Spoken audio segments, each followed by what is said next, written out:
There are moments in life that do not look important when they happen. They are quiet, ordinary, easily overlooked. A letter you almost throw away. A question you almost don't ask. A feeling you almost ignore. And yet years later, when everything has changed, when relationships have been tested, when truth has surfaced in ways no one expected, you don't remember the loud moments first. You remember the small ones, the silent decisions, the ones that felt insignificant at the time.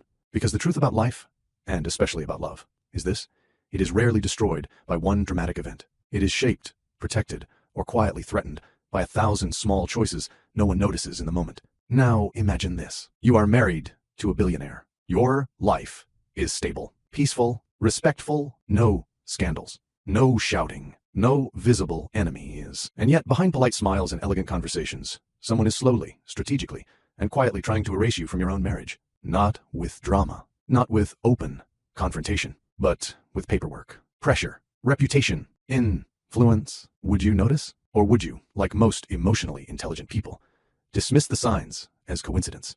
Out of patience, out of love, out of respect? Because sometimes the most dangerous conflicts are not loud. They are refined, calculated, socially acceptable. And today's story is not just about betrayal. It is about emotional intelligence. It is about boundaries. It is about the quiet strength of a woman who chose dignity over drama, even when she realized her life was being carefully dismantled behind the scenes. But more importantly, it is about one envelope, one thin, unremarkable envelope that she almost threw away. If you have ever ignored a small warning sign in your life, if you have ever chosen patience when something felt slightly wrong, if you have ever tried to keep peace instead of asking hard questions, then this story will not just entertain you. It will teach you something deeply valuable about love, family dynamics, and self-respect. Because the biggest life lessons rarely arrive with noise. They arrive quietly, politely, almost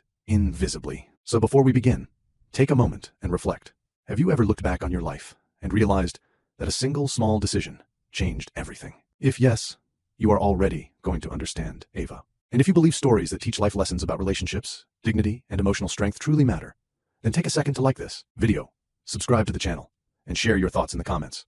Because stories like this are not just for entertainment, they are for growth. Now, let's begin with the moment that nearly disappeared into ordinary silence. She almost didn't open the envelope. It was thin, unremarkable, tucked carelessly between grocery coupons and a bank statement she had nearly thrown into the recycling bin without a second glance. The return address carried a name she had spent 3 years trying to live beside without ever truly belonging to it.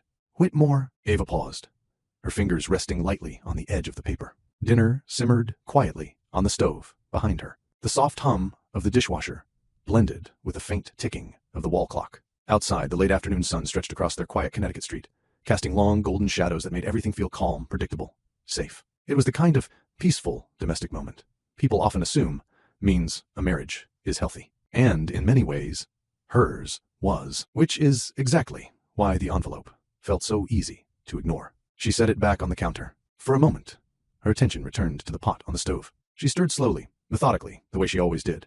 Not rushing, not distracted, fully present in small routines. That was one of Ava's defining traits. Consistency. Not because life had always been easy, but because life had taught her early that stability was something you built deliberately, not something you waited to receive.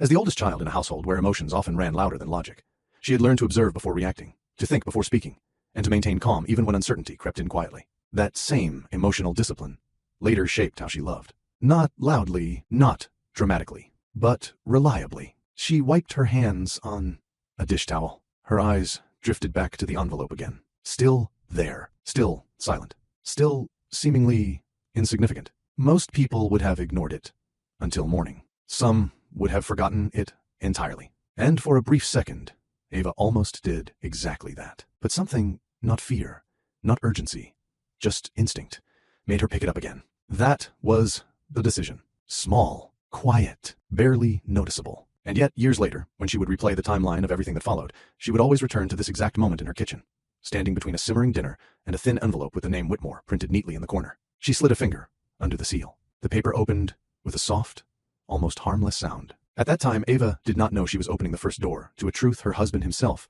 had never fully seen. A truth his late father had predicted, and a truth his mother had carefully worked to keep buried under politeness, influence, and reputation. But to understand why that envelope mattered, you have to understand the marriage first. Because educationally speaking, and this is a life lesson many people overlook, you cannot properly judge a conflict unless you understand the foundation it is trying to destabilize. And Ava and Ethan Whitmore's marriage was not built on luxury. It was built on small choices. 3 years earlier, they had stood in a courthouse, not a ballroom. 2 witnesses, a borrowed pen. No press, no grand announcement, no extravagant spectacle. Ava had insisted on that, not out of rebellion, not out of insecurity, but out of clarity. She believed that if a relationship needed performance to feel real, then something essential was missing beneath the surface. Ethan had looked at her that day, listened carefully, and simply said,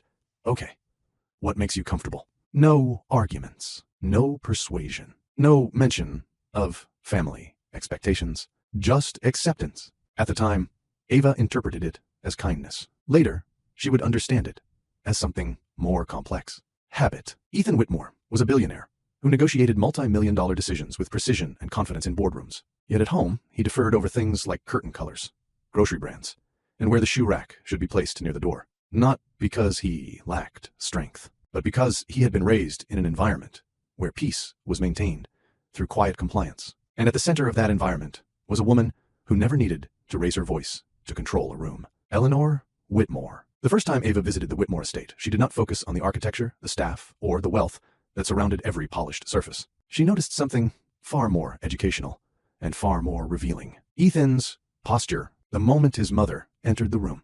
His shoulders straightened, his tone softened, his words became more measured, more careful, more restrained. It was subtle, so subtle that someone less observant might have missed it entirely. But Ava did not ignore details like that. She never had, and that was another small decision that would later protect her in ways she could not yet imagine. She did not confront him. She did not question him immediately. She simply observed, filed it away, processed it quietly. Because emotionally intelligent people often understand something crucial. Patterns reveal truth faster than words ever can. Back in the present, standing in her quiet kitchen, Ava unfolded the document inside the envelope slowly. Her expression did not change dramatically. She did gasp. She did not panic. She did not assume the worst. Instead, she read, carefully, completely, calmly, and that calm response, that refusal to react emotionally before understanding the full picture, would soon prove to be one of the most powerful decisions she had ever made. Because some threats in life do not arrive loudly. They arrive professionally, legally, politely, and almost invisibly. The paper in her hands was not addressed to her directly. It was a photocopy of a will, not Ethan's, his father's. Ava's fingers tightened slightly around the edge of the page, though her breathing remained steady. Daniel Whitmore. She had only met him once before he passed away. A quiet man, observant, thoughtful, the kind of person who listened more than he spoke, a trait she had respected immediately. During that single visit, he had asked her about her career, her values, and her perspective on independence for nearly 20 minutes straight. At the time, she thought he was simply being polite. Now, standing in her kitchen, reading the legal language line by line, Ava began to understand something deeply unsettling. He had not been making conversation. He had been assessing, and perhaps, quietly, preparing. Daniel Whitmore had not asked random questions that afternoon. That realization settled over Ava slowly, like a quiet shift in temperature you only notice after it has already changed the atmosphere of the room. She remembered the way he had watched people, not suspiciously, not coldly, but attentively, as if he believed that character was revealed in pauses, in word choices, in how someone spoke about responsibility rather than how they spoke about ambition. At the time, Ava had answered his questions simply. "I work in financial compliance," she had told him. "I prefer stability over risk. I believe independence is a form of emotional security." Eleanor Whitmore had interrupted twice during that conversation. "Daniel, you're turning lunch into an interview," she had said with a polite laugh. But Daniel had only smiled faintly and continued. Now, years later, Ava understood something profoundly educational about that moment. Wise people do not always confront danger directly. Sometimes they prepare safeguards quietly. Back in the present, her eyes moved carefully across the document, legal terminology, structured clauses, formal language. But buried within that language was a sentence that made her heart still. Not race, not panic, simply still. A protective trust to be activated under conditions of demonstrable reputational, professional, or personal harm, directed toward the lawful spouse of my son, originating from internal family influence or structured interference. Ava read it twice. Then, a third time, not because she didn't understand the words, but because she understood them too well. Her mind did not jump to accusations. That was another defining trait about her. Instead, it began connecting patterns. The break issue, the anonymous workplace complaint, the sudden insurance review, the subtle social pressures about her career, the repeated suggestions about evolving her role as Ethan's wife. Individually, each incident was explainable. Together, they formed something else, a pattern. And one of the most important educational lessons in life is this: coincidences may happen once. Patterns rarely happen by accident. Ava lowered herself slowly into the kitchen chair, the paper still in her hands. The house remained peaceful. Nothing about her surroundings reflected the quiet gravity of what she was beginning to realize. That contrast alone felt almost surreal, because externally, her life looked ideal. She was married to a respectful, emotionally steady man. She lived in a safe, beautiful neighborhood. Her marriage was free of shouting, betrayal, or public scandal. And yet, there had always been a tension she could never fully explain. Not loud, not aggressive, but evaluative, measured, constant. Eleanor Whitmore. The name surfaced in her thoughts, not with anger, but with clarity. Ava closed her eyes, briefly, and let her memory return to the first few months of marriage. Not the wedding, but the visits. At first, Eleanor's presence had been warm, polished, supportive in appearance. "You've made Ethan very happy," she had said during one of her early visits, her voice smooth, her posture composed. "Thank you," Ava had replied sincerely. "And I trust," Eleanor continued gently, "that you understand the level of visibility that comes with being part of this family." It hadn't sounded like a warning. It had sounded like guidance. And that distinction mattered. Because another powerful life lesson many people overlook is this: not all pressure sounds like pressure. Sometimes it sounds like advice. Over time, the comments evolved. "You still work full-time? You prefer handling your own finances. This neighborhood is modest for your new circumstances. You could be doing so much more with the Whitmore platform." Never insults, never direct criticism, always framed as opportunity. That is what made it psychologically effective. Ava had responded the same way every time. Calmly, respectfully, firmly. "I like working. I value independence. I'm happy with our home. I prefer a quiet life." Each response had been polite, but also intentional. Because Ava understood something deeply educational about relationships.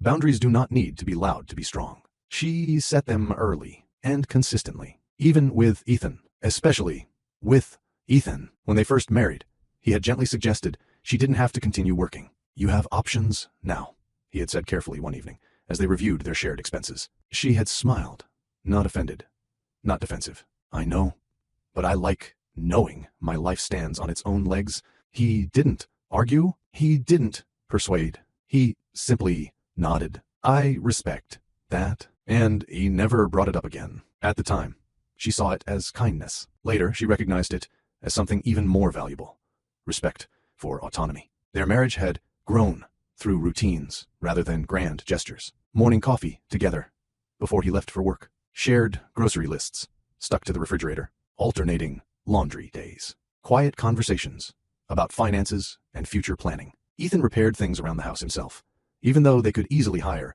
a full team of contractors. "I like fixing small things," he once said. "It keeps life grounded." That sentence had stayed with Ava because it revealed something educational about his personality.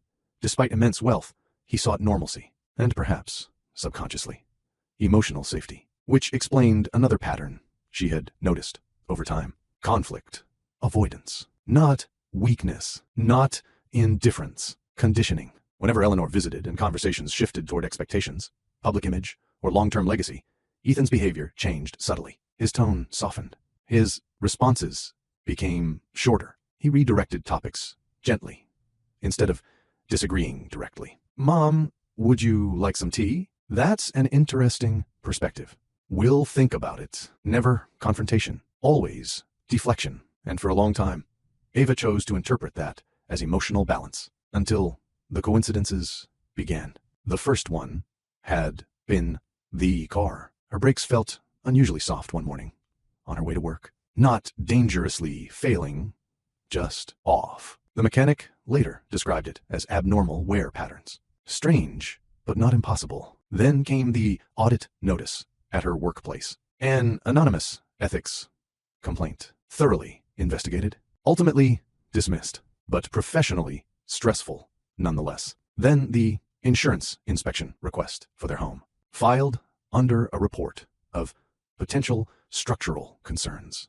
The inspectors found nothing. Each incident alone was manageable, explainable, dismissible, and this is where a crucial educational mistake often happens in real life. Rational people tend to dismiss isolated issues, even when their intuition quietly senses a connection. Ava told Ethan about the car. Probably just bad luck, he said, genuinely concerned but rational. She told him about the audit. Corporate environments can get political, he replied thoughtfully. She did not push harder, not because she was naive, but because she understood his emotional history with his mother. And love, in her mind, meant patience, support, stability. However, another life lesson was slowly unfolding, one she had not yet fully learned. Patience without clarity can slowly become silence, and silence can unintentionally create space for hidden influence. Her eyes returned to the will. Below the protective trust clause was a trustee name, Margaret Calder, the same name written on the small handwritten note attached to the photocopy. You deserve to know what he never saw. Ava's breathing remained steady, but her mind sharpened. This was not a random document. This was intentional communication, which meant someone, likely the trustee, believed the protective clause was now relevant. Relevant enough to send evidence directly to her. Not to Ethan, to her. That detail alone carried educational significance. Daniel Whitmore had structured the protection around the spouse. Not the son, not the family estate, the spouse. Why? Ava leaned back slightly in her chair, the pieces aligning not emotionally, but logically. Because perhaps Daniel understood something deeply human. People raised in controlled environments often normalize control, but outsiders recognize patterns faster. And Ava had always been an observer first. Not reactive, not dramatic, but perceptive. Footsteps sounded softly from the hallway. Ethan. He entered the kitchen moments later, sleeves slightly rolled, his expression relaxed from a long workday. He paused when he noticed the document in her hands. Something important, he asked gently. Ava looked at him, really looked at him, not as a billionaire, not as a husband under pressure, but as a man who had spent a lifetime maintaining peace in environments shaped by quiet authority. And in that moment, she made another small decision. She would not accuse. She would not panic. She would not confront emotionally. She would ask one question. Simple, direct, calm. Because emotionally mature communication begins with clarity, not conclusions. Did your father ever talk to you, she said softly, about legal protections tied to the family trust? Ethan's hand stilled slightly on the counter. A brief pause. Nod. Defensive. Not evasive. Confused. No, he answered slowly. Why? That single reaction told Ava something more powerful than any explanation could have. He genuinely did not know. He had not been hiding information. He had been shielded from it. And that realization carried a deeply educational truth about family dynamics. Sometimes, the most controlled person in a system is not the one being targeted, but the one being protected from seeing the truth. Ava slid the document toward him without dramatics. Then I think, she said quietly, you should read this. Ethan picked up the paper. Once, twice, then a third time. Slower, more deliberate. His shoulders sank slightly, not in anger, not in shock, but in recognition. A long, quiet recognition that seemed to travel backward through years of subtle moments he had never fully questioned. And when he finally spoke, his voice was lower than usual. You. Ava didn't ask who. She didn't need to, because some truths, once seen, no longer require explanation. And in that silent kitchen, between a finished dinner and an opened envelope, the foundation of their peaceful life shifted. Not through drama, not through accusation, but through awareness. A small decision had been made, and its consequences were only just beginning to unfold. If this chapter made you realize how powerful small, quiet decisions can be, then this story is already teaching its first life lesson. Because sometimes the biggest turning points in life don't arrive with noise. They arrive in the form of a simple envelope, a calm question, or a truth we almost ignore. So now I want to ask you something genuinely important. Have you ever ignored a small sign in your life that later turned out to mean something much bigger? Was it in a relationship, family, situation, or a moment your intuition was quietly warning you? Share your experience in the comments.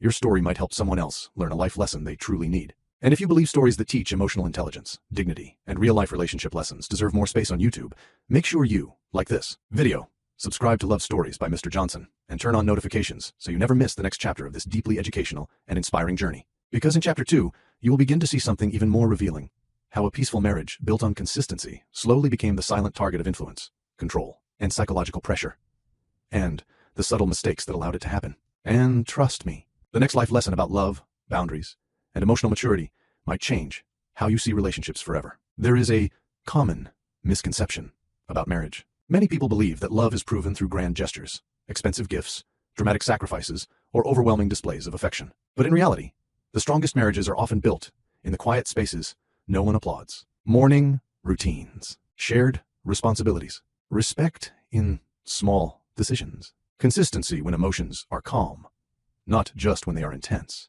And that was exactly the kind of marriage Ava and Ethan Whitmore had built. Not glamorous, not performative, but steady. Educationally, this distinction matters deeply, because stability in a relationship does not come from wealth, attraction, or social status. It comes from repeated, intentional actions that create emotional safety over time. Every morning, Ethan woke up 15 minutes earlier than necessary. Not for work, not for business calls, not for financial reviews, but to make coffee. He never announced it, never made it sound romantic, never treated it like a grand gesture. He simply did it consistently. Ava noticed on the third week of their marriage. "You don't have to do that every morning," she told him one day, leaning against the kitchen counter as the early sunlight filtered through the curtains. Ethan shrugged lightly, handing her the mug. "I know." "Then why do?" He thought about it for a moment before answering. "Because routines make life feel predictable, and predictable feels peaceful." That answer stayed with her longer than he realized, because it revealed something subtle about his psychology. Ethan Whitmore was a man who controlled billion-dollar assets with precision, yet personally craved emotional calm more than control. And people who crave peace that deeply usually grew up in environments where peace was fragile. Their home reflected that philosophy. Despite his wealth, they did not move into a massive estate. They chose a modest, sunlit house on a quiet Connecticut street, a place where neighbors waved, where grocery shopping felt normal, and where life did not revolve around reputation. This, too, had been a small decision. Ava had expected resistance when she suggested it. Instead, Ethan simply asked, "Will it make you comfortable?" "Yes." "Then it works for me." No debate, no ego, no insistence on status. Another consistent pattern. Educationally, this is a powerful relationship marker. When one partner consistently prioritizes emotional comfort over external image, the relationship tends to grow in trust rather than pressure. They split responsibilities naturally. Ava handled financial planning and compliance-related paperwork, something she genuinely enjoyed because it gave her a sense of control and independence. Ethan handled maintenance tasks around the house. He fixed loose cabinet hinges, replaced light fixtures himself, even mowed the lawn occasionally. Despite their ability to hire full-time staff, one afternoon, she watched him kneeling on the floor, carefully repairing a slightly uneven table leg. "You know we can call someone for that," she said. He glanced up briefly. "I know, but fixing small things reminds me that not everything in life should be outsourced." She smiled faintly. That sentence carried more wisdom than he likely intended. Because emotionally speaking, many people outsource difficult conversations, personal growth, and boundary setting, and later wonder why problems quietly expand. Ava never stopped working after marriage. That decision had surprised Eleanor Whitmore the most. "You're a compliance analyst?"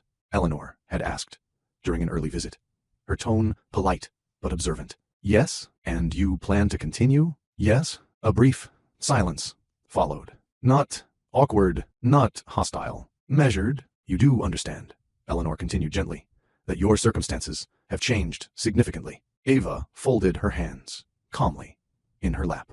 My values haven't. That moment had been subtle, but significant, because it introduced the first philosophical difference between them. To Eleanor, marriage into the Whitmore family meant elevation, adaptation, and alignment with legacy expectations. To Ava, marriage meant partnership, not identity replacement. And that difference would later become the foundation of their silent conflict. Ethan, true to pattern, did not interfere in that conversation. Not because he agreed with his mother. Not because he disagreed with Ava, but because he chose neutrality in moments of tension. At the time, Ava interpreted this as emotional balance. Later, she would recognize it as conflict avoidance, shaped by upbringing. Another educational truth about relationships: avoiding conflict may preserve temporary peace, but unresolved tension rarely disappears.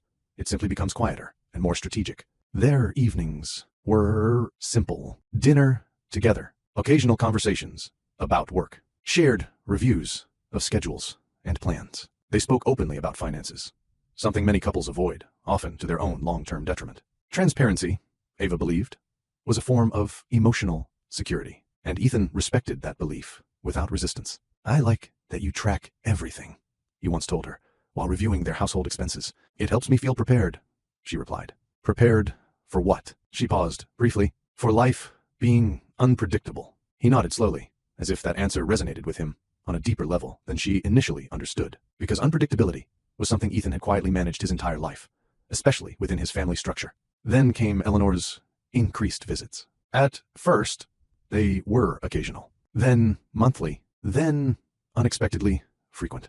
Always announced politely, always framed as care, always conducted with elegance. You keep the house very simple, Eleanor remarked one afternoon, glancing around the living room with a composed smile. Ava adjusted a folded blanket on the couch. We like it this way. Of course, Eleanor replied smoothly. Simplicity has its place. That phrase stayed in Ava's mind long after the visit ended, not because it was insulting, but because it was layered, and emotionally intelligent individuals often recognize that the tone of a statement reveals more than the words themselves. Soon, the conversations became more evaluative. Subtle questions about Ava's job, casual remarks about public image, observations about how families of significant influence often maintained certain social standards.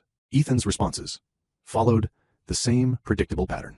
He redirected. He softened. He shifted topics. Mom, have you seen the new community project report? That's an interesting perspective. We're still figuring things out. He never openly disagreed, but he never pressured Ava either. And that distinction created a complex emotional dynamic. Because educationally speaking, neutrality in family conflicts can unintentionally place emotional burden on the more observant partner. Never complained. Not to him, not to anyone. Instead, she adapted through awareness. She remained polite, respectful, firm. I'm not comfortable leaving my career, she said calmly during one visit. When Eleanor suggested she transition into a more visible role. You wouldn't be leaving it, Eleanor replied smoothly. You would be evolving. I'm happy where I am. A small smile from Eleanor. Measured, calculated, controlled. And then the conversation moved on, at least on the surface. But beneath that surface, something important was happening psychologically. Expectations were being introduced. Boundaries were being tested. And influence was being measured. Weeks passed, then months. Life remained outwardly peaceful, which is why the first incident felt easy to dismiss. One morning, Ava noticed her car brakes felt unusually soft during her drive to work. Not dangerously failing, just different. The mechanic later called it unusual wear. Strange, but not alarming. Ethan frowned slightly when she mentioned it. Could just be random mechanical fatigue, he said logically. She nodded. That explanation sounded reasonable, and reasonable explanations are often the first thing emotionally rational people accept, even when their intuition quietly hesitates. Then came the workplace issue. An anonymous ethics complaint filed against her department, specifically referencing her compliance decisions. Thorough investigation followed. Her records were clean. Her work was accurate. The complaint was dismissed, but the stress lingered. That evening, she mentioned it casually over dinner. "That sounds like internal office politics," Ethan said thoughtfully. "It happens more often than people think. Again, logical. Again, reasonable. Again, dismissible." And this is where one of the most critical educational lessons of this story begins to unfold. When multiple small disruptions occur in different areas of life at the same time, it is wise to observe patterns instead of isolating events. But at that stage, Ava chose patience over suspicion. Not weakness, not denial. Patience rooted in love, emotional maturity, and respect for her husband's family dynamics. A choice that seemed noble in the moment and costly in hindsight. Patience is often praised as a virtue, and in many situations, it truly is. Patience allows relationships to grow without unnecessary conflict. It prevents impulsive reactions. It creates space for understanding rather than assumption. But there is a lesser discussed truth that emotional maturity eventually teaches. Patience without awareness can slowly become silent tolerance. And silent tolerance, when misplaced, can unintentionally invite deeper problems. Ava did not know she was approaching that delicate line. From the outside, her life remained balanced. Her work performance stayed strong. Her marriage remained respectful. Her home life continued in steady routines. And yet, small disruptions began appearing with increasing subtlety. Not dramatic enough to alarm, not obvious enough to accuse, but consistent enough to create quiet unease. 2 weeks after the workplace audit was dismissed, another letter arrived. This one was from their home insurance provider. A routine inspection request based on an anonymous report suggesting possible structural irregularities. Ava read the letter twice, her brows knitting slightly. The house was recently inspected before purchase. Everything had passed. Still, she scheduled the inspection calmly. The inspectors arrived, evaluated every corner of the property, and ultimately found nothing. No structural concerns, one of them confirmed politely. She thanked them, closed the door, and stood in the quiet hallway for a moment longer than usual. 3 unrelated incidents. Car brakes, workplace complaint, insurance inspection. Each explainable, each isolated, each professionally documented. And yet, something in her mind refused to file them as purely coincidental. Not fear, not paranoia, just observation that had always been her strength. That evening, Ethan returned home slightly later than usual, loosening his tie as he stepped into the kitchen. "Long day?" Ava asked gently, placing 2 plates on the table. He exhaled lightly. "Board restructuring discussions. Nothing dramatic, just layered." Layered. That word lingered. She waited until they were seated before mentioning the inspection letter. His reaction was immediate concern, but still rational. "Probably a clerical flag," he said, cutting his food thoughtfully. "Insurance companies run periodic checks when property ownership records change under high-profile names." Logical, structured, calm, and once again, reasonable explanations prevailed over intuition. Educationally, this pattern reveals something deeply important about high-functioning individuals. They prioritize logic to maintain emotional stability, even when intuition quietly signals the need for deeper evaluation. Ava nodded. "That makes sense." And for the moment, it did. Life resumed its rhythm. Morning coffee, work schedules, shared dinners, quiet conversations. But Eleanor's visits increased again. Not intrusively, strategically. One afternoon she arrived unannounced, but composed as always. Elegant posture, measured tone, and the subtle aura of someone accustomed to being listened to without question. "I was in the area," she said, with a faint smile. Ava welcomed her politely, because respect, in her worldview, was not conditional on personal comfort. They sat in the living room, sunlight stretching across the wooden floor, as Eleanor's gaze moved thoughtfully around the space. "You've maintained this house exactly the same," Eleanor observed. "Yes," Ava replied calmly. "We like consistency." "Consistency is admirable," Eleanor said, folding her hands neatly. "Though adaptation is often necessary when circumstances evolve." Another layered statement. Another polite implication. Another subtle evaluation. "What kind of adaptation do you mean?" Ava asked, her tone neutral rather than defensive. Eleanor smiled slightly. "Visibility, social positioning. professional alignment with the family's public image.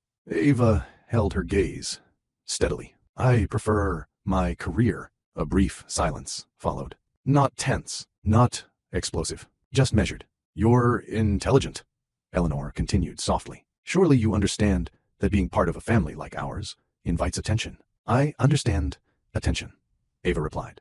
But I don't believe attention should dictate identity. That response was calm, but firm, and in that moment, something unspoken shifted. Because educationally, boundaries delivered with composure often carry more weight than emotional resistance. Eleanor did not argue. She did not raise her voice. She simply nodded. Of course, you are free to make your own choices. The sentence sounded supportive, but the tone carried something else. Assessment? Calculation? Evaluation? Later that evening, when Eleanor left, Ethan seemed quieter than usual. Not distant, upset, just reflective. You handled that well, he said finally. Ava glanced at him. Handled what? My mother's suggestions. She paused before responding. I wasn't handling her.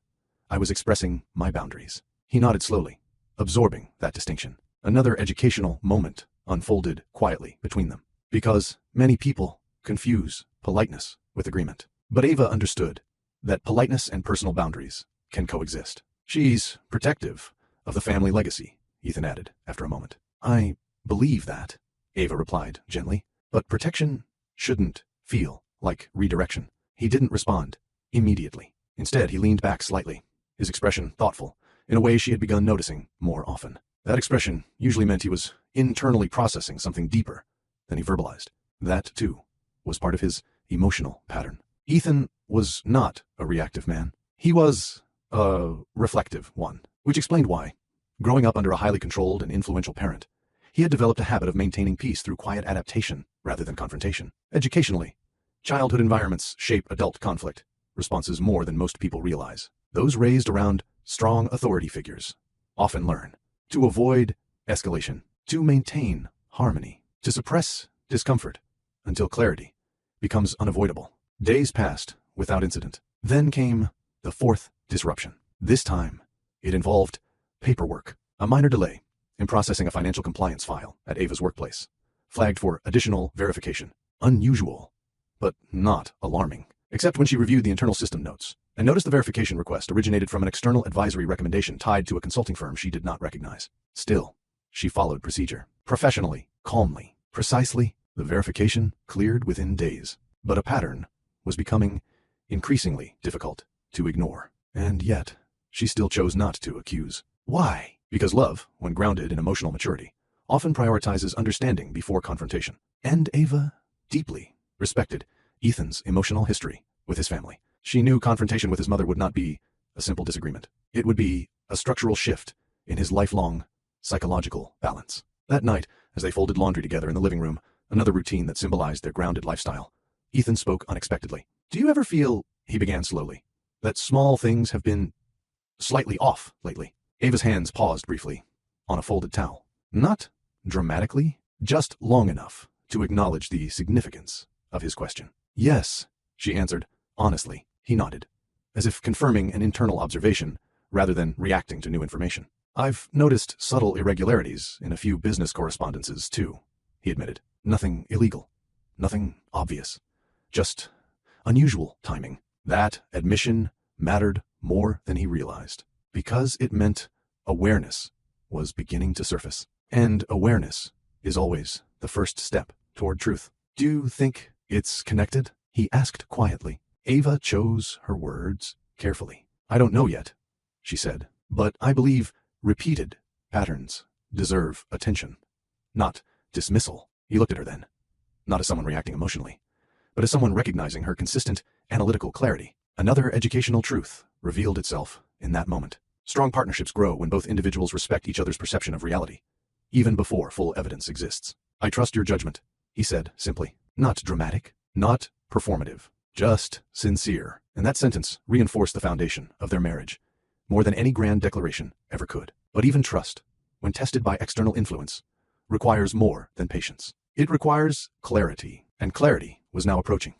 quietly, steadily, and inevitably. Because the envelope she had opened was not just a document. It was evidence that someone, years ago, had foreseen the exact kind of subtle pressure now unfolding. And soon, Ava would have to confront a life lesson far more difficult than patience. The difference between keeping peace and protecting dignity. Power does not always introduce itself loudly. Sometimes it arrives with grace, elegance, and polite concern. It asks gentle questions. It offers helpful suggestions. It frames control as guidance. And in many families, especially influential ones, authority is not enforced through fear. It is enforced through expectation. This was the invisible structure Ava was slowly beginning to understand. Not as a theory, not as an assumption, but as a lived experience. Eleanor Whitmore never raised her voice. She never insulted Ava directly. She never created public conflict. She never gave anyone a visible reason to call her unreasonable, which, educationally speaking, made her influence far more effective than overt hostility ever could be. Because socially refined control is often the hardest form of pressure to identify. Weeks after the envelope incident, Eleanor's visits became more intentional, not more frequent in number, but more strategic in timing. She would arrive on days when Ethan worked late, on afternoons when Ava had just returned from demanding compliance reviews, on evenings when the house was quiet and emotionally unguarded. Always polite, always composed, always observant. One Thursday afternoon, Ava was reviewing documents at the dining table when the doorbell rang. She glanced at the clock.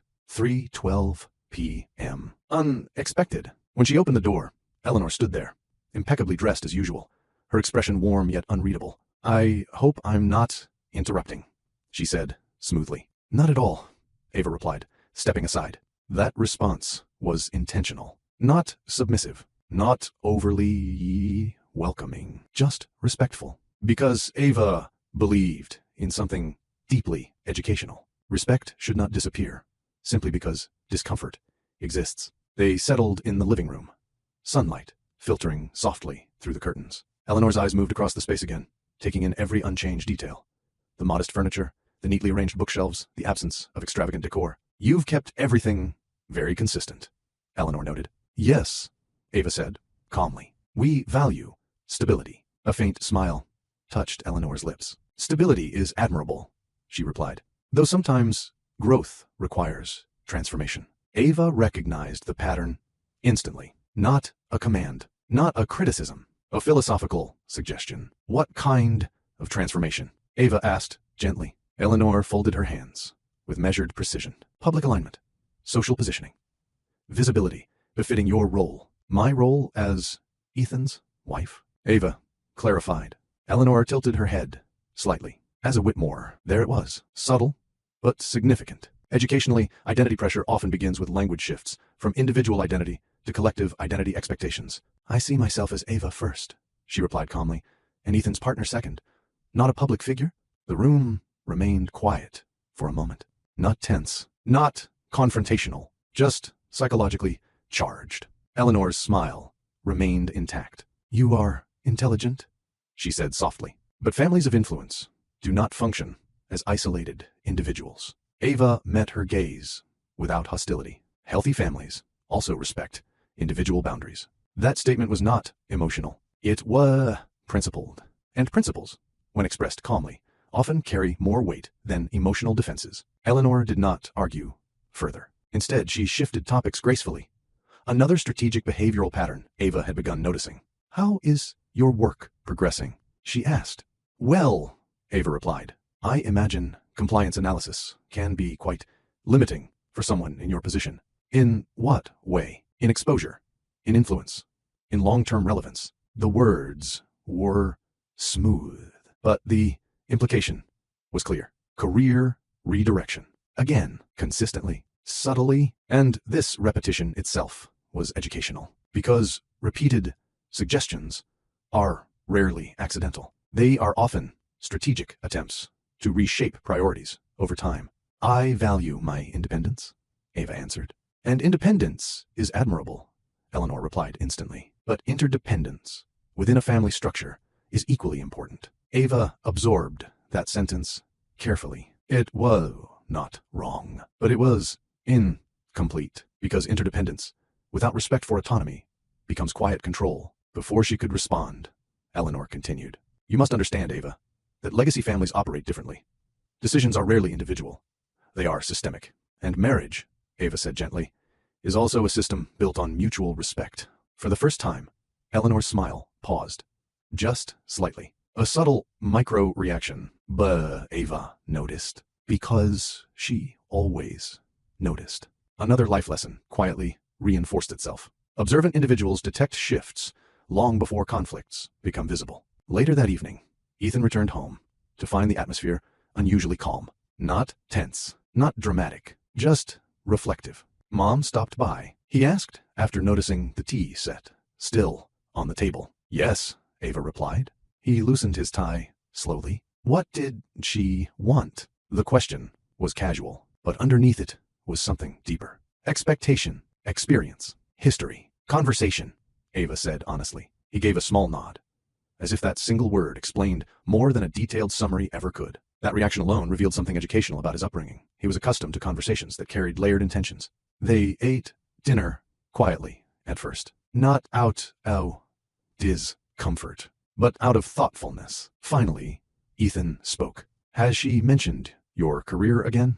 Ava looked up, slightly surprised. Yes, he exhaled slowly, leaning back in his chair. She believes visibility equals protection, he said, after a pause. Protection from what? Ava asked gently. External judgment, public scrutiny, reputation, risks. Ava considered that carefully. That sounds less like protection, she replied, and more like reputation management. Ethan didn't argue, didn't defend, didn't dismiss. Instead, he rested his hands together thoughtfully. That's how she was raised, he admitted. Control the narrative before the narrative controls you. That sentence lingered heavily in the room, because it explained far more than it intended to. Educationally, generational beliefs about control often disguise themselves as strategic wisdom. And how were raised? Ava asked softly. He hesitated, not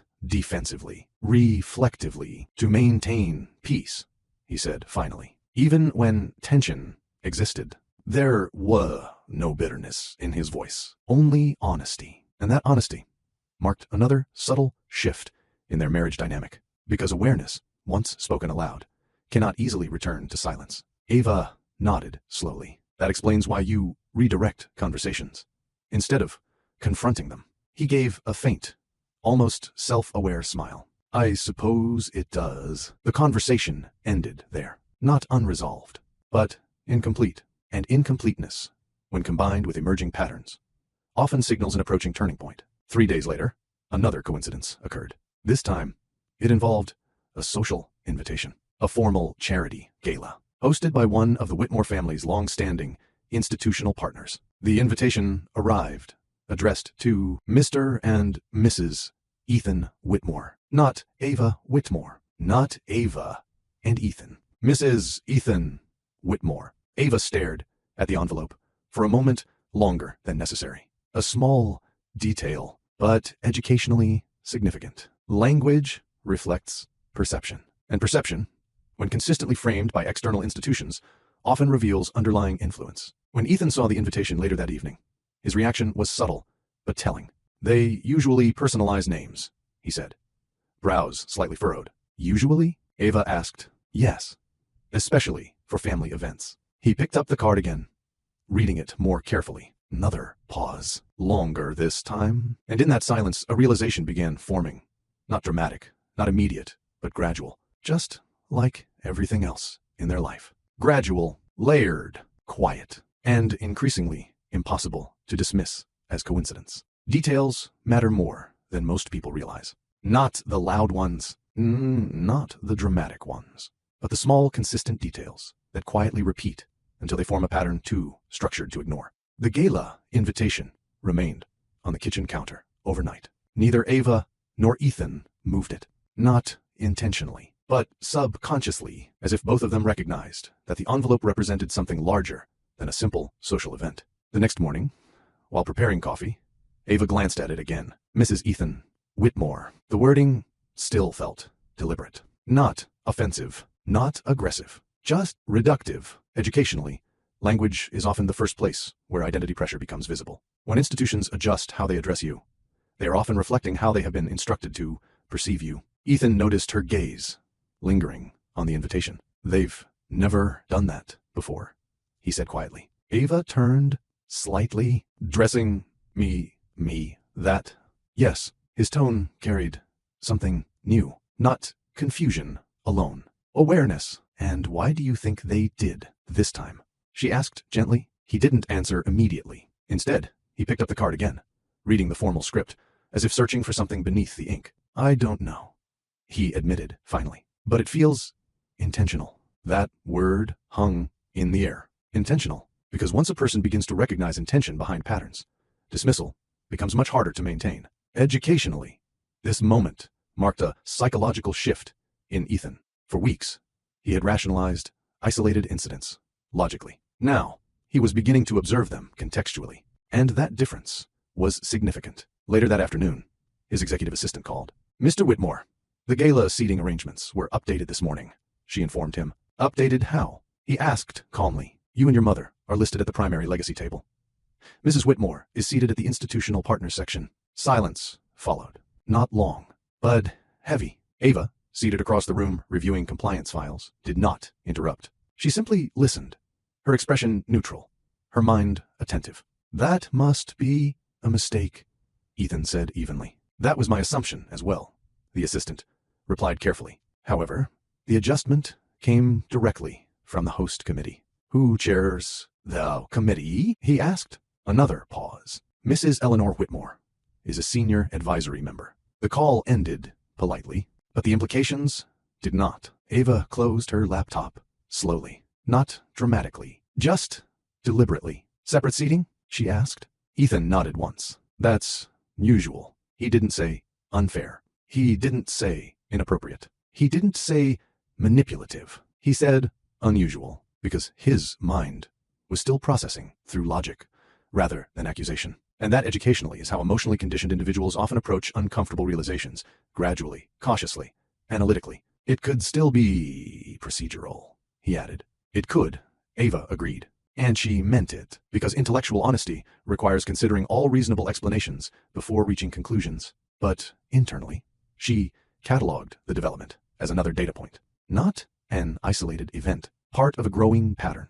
That evening, as they prepared dinner together, Ethan was quieter than usual. Not withdrawn, not distant, reflective. You've noticed it, too, haven't you? He asked suddenly. Ava did not pretend confusion. Yes, the timing, the paperwork, the invitations, the inspections. Yes, he rested his hands on the counter, staring briefly at the cutting board, without actually seeing it. I used to think peace meant ignoring minor irregularities, he admitted. That sentence carried deep educational value, because it revealed a lifelong coping mechanism. And now, Ava asked softly. Now I think, he said slowly, peace without clarity might just be delayed conflict. Ava felt a quiet sense of respect rise within her, not because he had solved anything, but because he was evolving in awareness. Growth in emotionally complex family systems rarely happens through dramatic breakthroughs. It happens through small acknowledgments of uncomfortable truths. 3 days before the gala, another disruption occurred. This time, it was financial. Not theft, not fraud, but a procedural freeze. One of Ava's personal investment accounts, separate from the Whitmore family portfolio, was flagged for enhanced verification review. She contacted the institution immediately. Yes, Mrs. Whitmore, the representative said politely. The review was triggered by a reputational risk alert linked to your marital affiliation. Ava's grip on the phone tightened slightly. My marital affiliation, she repeated calmly. Yes, ma'am. High-profile family associations sometimes activate automated monitoring protocols.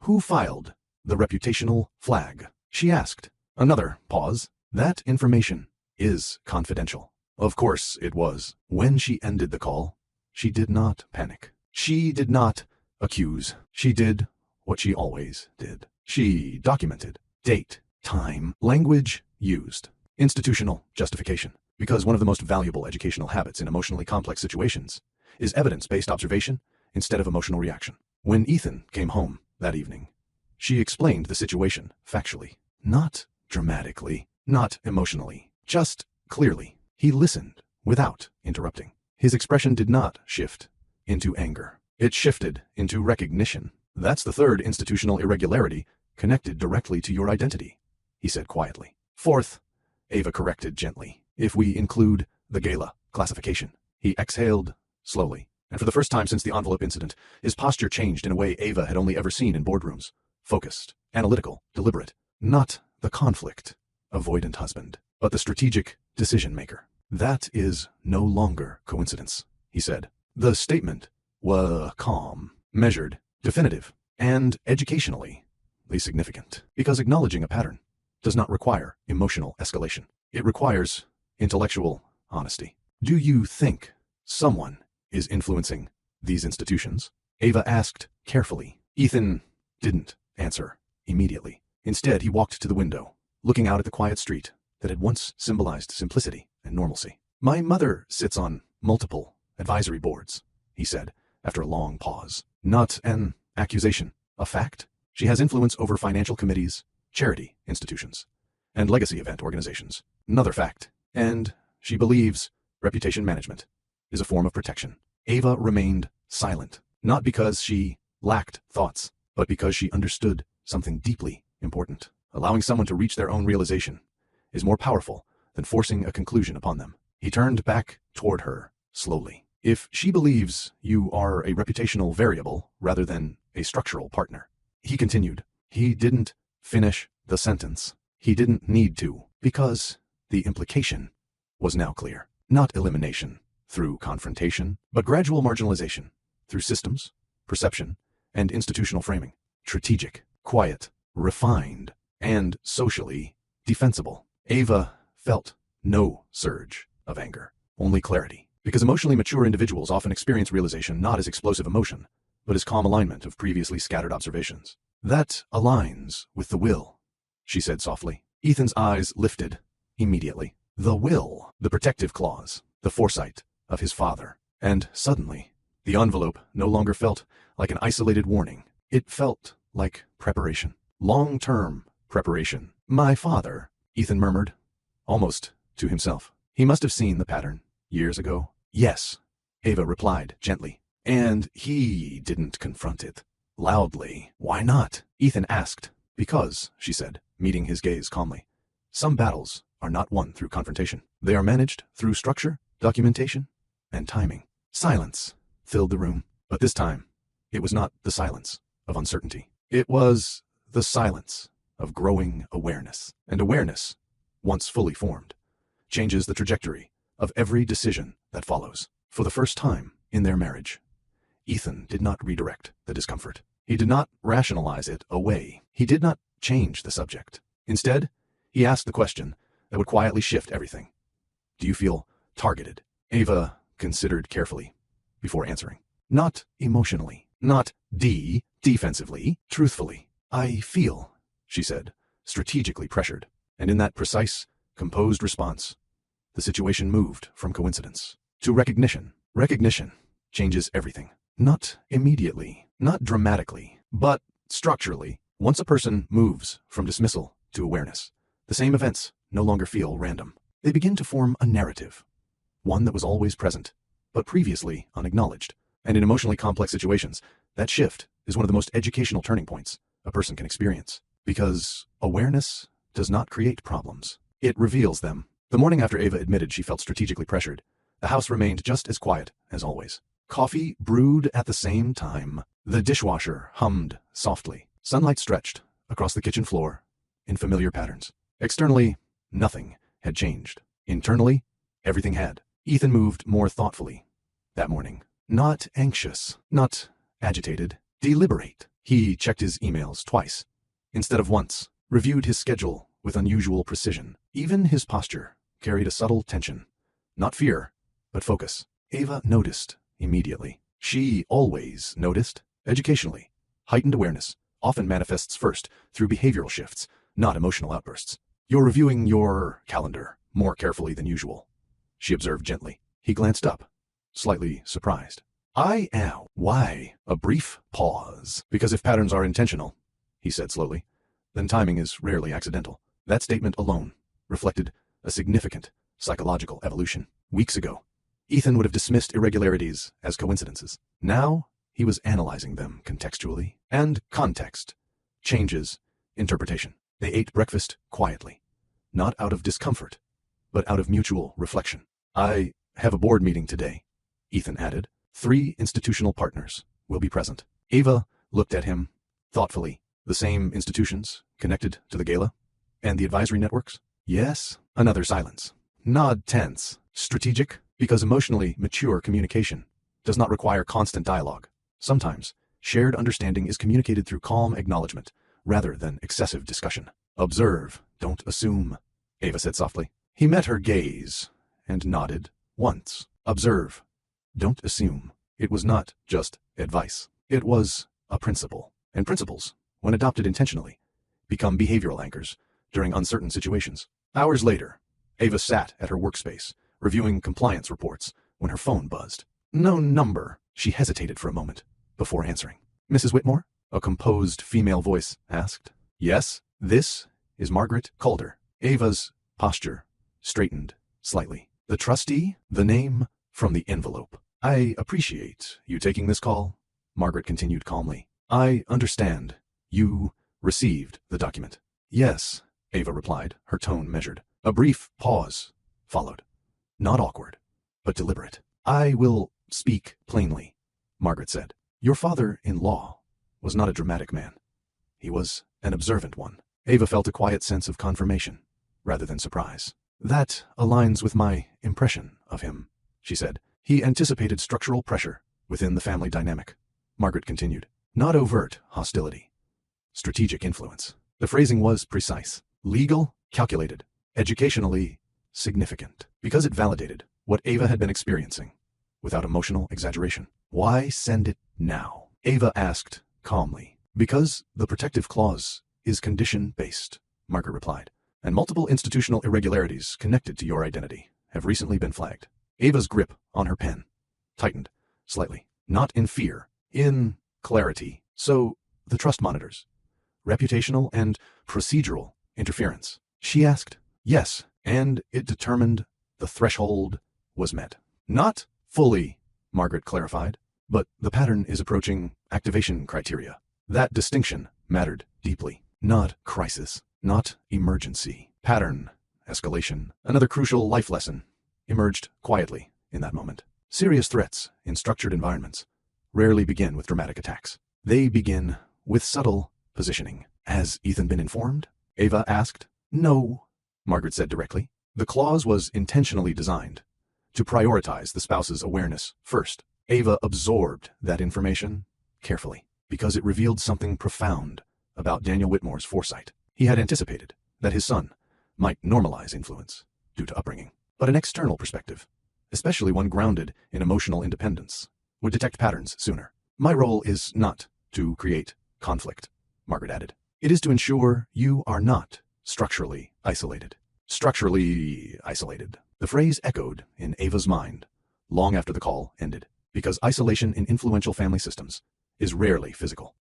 Reputational, institutional, perceptual. When Ethan returned home that evening, his expression carried a quiet gravity she had not seen before. Not anger, not panic. Data-driven concern. The board discussion today was unusual, he said, after setting his briefcase down. How so? Ava asked. He removed his jacket slowly, as if organizing his thoughts before speaking. 3 separate advisors referenced public perception alignment regarding my household. Ava's gaze sharpened slightly. Unprompted? Yes, phrased similarly. He nodded. Nearly identical language. That detail alone elevated the situation beyond coincidence, because educationally repeated phrasing across independent institutions often indicates coordinated influence rather than spontaneous opinion. I also noticed something else, he continued. What? My mother remained unusually quiet during the meeting. Ava tilted her head slightly. That's significant. Yes, Ethan replied. She typically guides discussions subtly when reputation topics arise. So her silence may indicate observation rather than absence of influence, Ava concluded. He looked at her with clear respect. That is exactly what I was thinking. Another small but powerful shift in their dynamic. They were no longer reacting individually. They were analyzing collaboratively, and collaborative analysis is one of the strongest indicators of a resilient partnership. Margaret Calder called today, Ava said calmly. Ethan's head lifted immediately. The trustee? Yes. He did not interrupt, did not react impulsively. He waited. She confirmed the protective clause in your father's will is condition-based, Ava continued, and recent institutional irregularities are being monitored. Silence filled the room, now tense, heavy with realization. My father anticipated this, Ethan said quietly. Yes, and he structured legal safeguards instead of confrontation. Yes. He walked toward the window, staring out at the same quiet street that had once symbolized emotional simplicity. Another educational truth surfaced in his mind. Those who understand power dynamics rarely rely on emotional reactions. They rely on systems. Did she say the clause has been activated? He asked. Not yet, Ava replied, but she said the pattern is approaching activation criteria.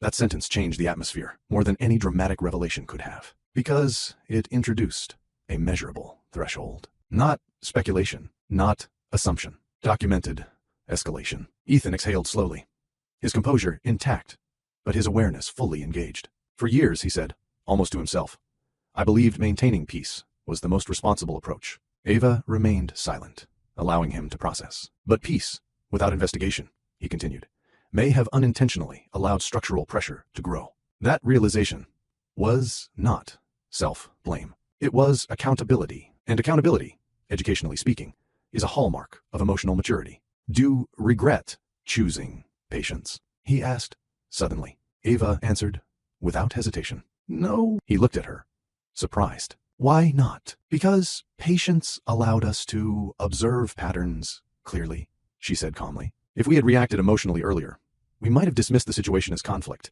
instead of recognizing it as structure. He absorbed that deeply because it reframed their experience not as passivity, but as strategic awareness development. And that distinction would soon become critically important, because the next move in a pattern of quiet influence is rarely louder pressure. It is refinement, more subtle, more strategic, more difficult to publicly challenge. And neither of them yet realized that the upcoming gala would not simply be a social event. It would be a carefully structured demonstration of positioning. There is a difference between reacting to pressure and preparing for it. Reaction is emotional. Preparation is strategic. And in environments shaped by influence, reputation, and legacy structures, strategy often determines outcomes long before confrontation ever occurs. The gala was now 3 days away. Externally, it remained what it had always been advertised as, a prestigious charity event, attended by institutional leaders, advisory board members, and legacy families whose decisions quietly shaped financial and social networks.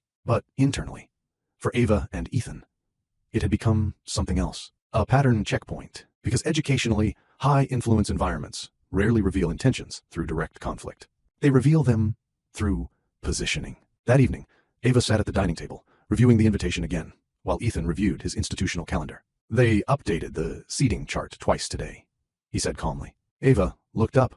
Twice? Yes. First revision separated us. Second revision placed my mother beside the host chair and moved you further down the partners section. Not exclusion, not public disrespect, but subtle hierarchy placement. Educationally significant, because structured marginalization rarely begins with removal. It begins with repositioning. How public are the seating arrangements? Ava asked. Highly visible, Ethan replied. Name placements are displayed at the entrance. Ava nodded slowly. Another data point, another pattern, another confirmation of Margaret Calder's warning about institutional framing. Then the gala is not just ceremonial, she said softly. It is symbolic. Ethan met her gaze. Yes, symbolic positioning in legacy environments often communicates unspoken narratives. Who belongs at the core? Who is peripheral? Who is being gradually redefined? And perception, once established publicly, becomes difficult to reverse. I won't attend if you're intentionally sidelined, Ethan said suddenly. The statement was firm, immediate, protective, but Ava shook her head gently. No, he frowned slightly. No, if we withdraw, she explained calmly. The narrative becomes avoidance. Absence can be interpreted as instability or non-alignment. He paused, because that perspective was analytical, not emotional. Educationally, strategic thinking requires evaluating perception consequences, not just personal comfort. You want to attend, he said. I want to observe, Ava corrected. That distinction mattered. Observation was not submission. Observation was information gathering. And if the positioning is intentional, he asked, then we respond with clarity, not reaction, she replied. He studied her for a moment, a quiet admiration visible in his expression. You're approaching this like a compliance investigation. In a way, it is, she said, except the variables are social, not financial. That insight alone carried educational weight, because systems of influence often operate through social structures rather than documented directives. The next morning, another development occurred. Ava received a formal email from a professional association she had been part of for years. Subject, profile update request. She opened it calmly. We kindly request an update to your public affiliation details to reflect your marital alignment with the Whitmore family network for institutional accuracy. Her eyes lingered on one phrase. Marital alignment. Not personal identity. Not professional credentials. Marital alignment. Educationally, this type of language shift signals reputational reframing. Her achievements, her career, her independent identity, all being gradually recontextualized under a legacy family label. She forwarded the email to Ethan without commentary. Minutes later, her phone rang. I saw the email, he said quietly. Yes, that association has never requested profile alignment changes before. No. A long silence followed. Not empty, reflective. 3 institutional repositioning attempts in under 2 weeks, he said finally. 4, Ava corrected gently, including the financial verification flag. He exhaled slowly, all framed as procedural. Yes, this was the most concerning element. Not aggression, not hostility, but administrative legitimacy. Because educationally, the most effective forms of pressure are those that appear structurally justified. That afternoon, Margaret called again. I assume you received the association email, she said without preamble. Yes, the monitoring system flagged it as a reputational alignment attempt, Margaret continued. Is that within the clause parameters? Ava asked. It contributes to threshold evaluation, Margaret replied. Especially when combined with institutional seeding, repositioning, and financial verification triggers. Ava remained composed. What would activate the clause fully? Margaret's response was precise. A demonstrable attempt to redefine your legal and social standing within the family structure through coordinated institutional influence. Coordinated institutional influence. 3 words that transformed ambiguity into clarity. This is not random, Ava said quietly. No, Margaret confirmed. It is structured pressure. After the call ended, Ava did something she had not done since the envelope arrived. She wrote, not emotionally, not reactively, but analytically. Dates, events, institutional actions, language patterns, timing correlations with Eleanor's visits and advisory engagements. Documentation was not paranoia. It was preparation, because another life lesson was quietly solidifying. When dealing with refined influence, emotional reactions create noise. Documentation creates clarity. That evening, Ethan returned home earlier than usual. His expression was calm, but resolved. I reviewed my mother's advisory calendar, he said. Ava looked up, and she attended 3 committee sessions linked to the gala. 1 institutional review board meeting and a reputational standards council in the past month. The timeline aligned. 2 precisely. That overlaps with every irregularity, Ava observed. Yes, another silence. He did not defend his mother, did not accuse her directly. He simply acknowledged data, and that restraint itself reflected significant psychological growth. Growing up, he said slowly, I believed influence was something used to protect family stability. Ava listened quietly. But influence without transparency, he continued, can easily become control disguised as guidance. That realization was not fueled by anger. It was fueled by awareness. And awareness, once grounded in evidence, rarely returns to ignorance. 2 nights before the gala, Eleanor called. Not unexpectedly, not urgently, but precisely at 8:17 p.m., a time Ava had begun noticing was her preferred window for strategic conversations. I hope preparations for the gala are going smoothly, Eleanor said pleasantly. They are, Ethan replied, evenly. A brief pause. I understand seating arrangements were adjusted, she continued. Ethan's gaze shifted slightly toward Ava before responding. Yes, we noticed. Committees make logistical decisions based on visibility frameworks, Eleanor said smoothly. Visibility frameworks. Another layered phrase. Educationally significant, because institutional language often masks personal influence. I see, Ethan replied calmly. You must understand, Eleanor continued, that legacy positioning is not personal.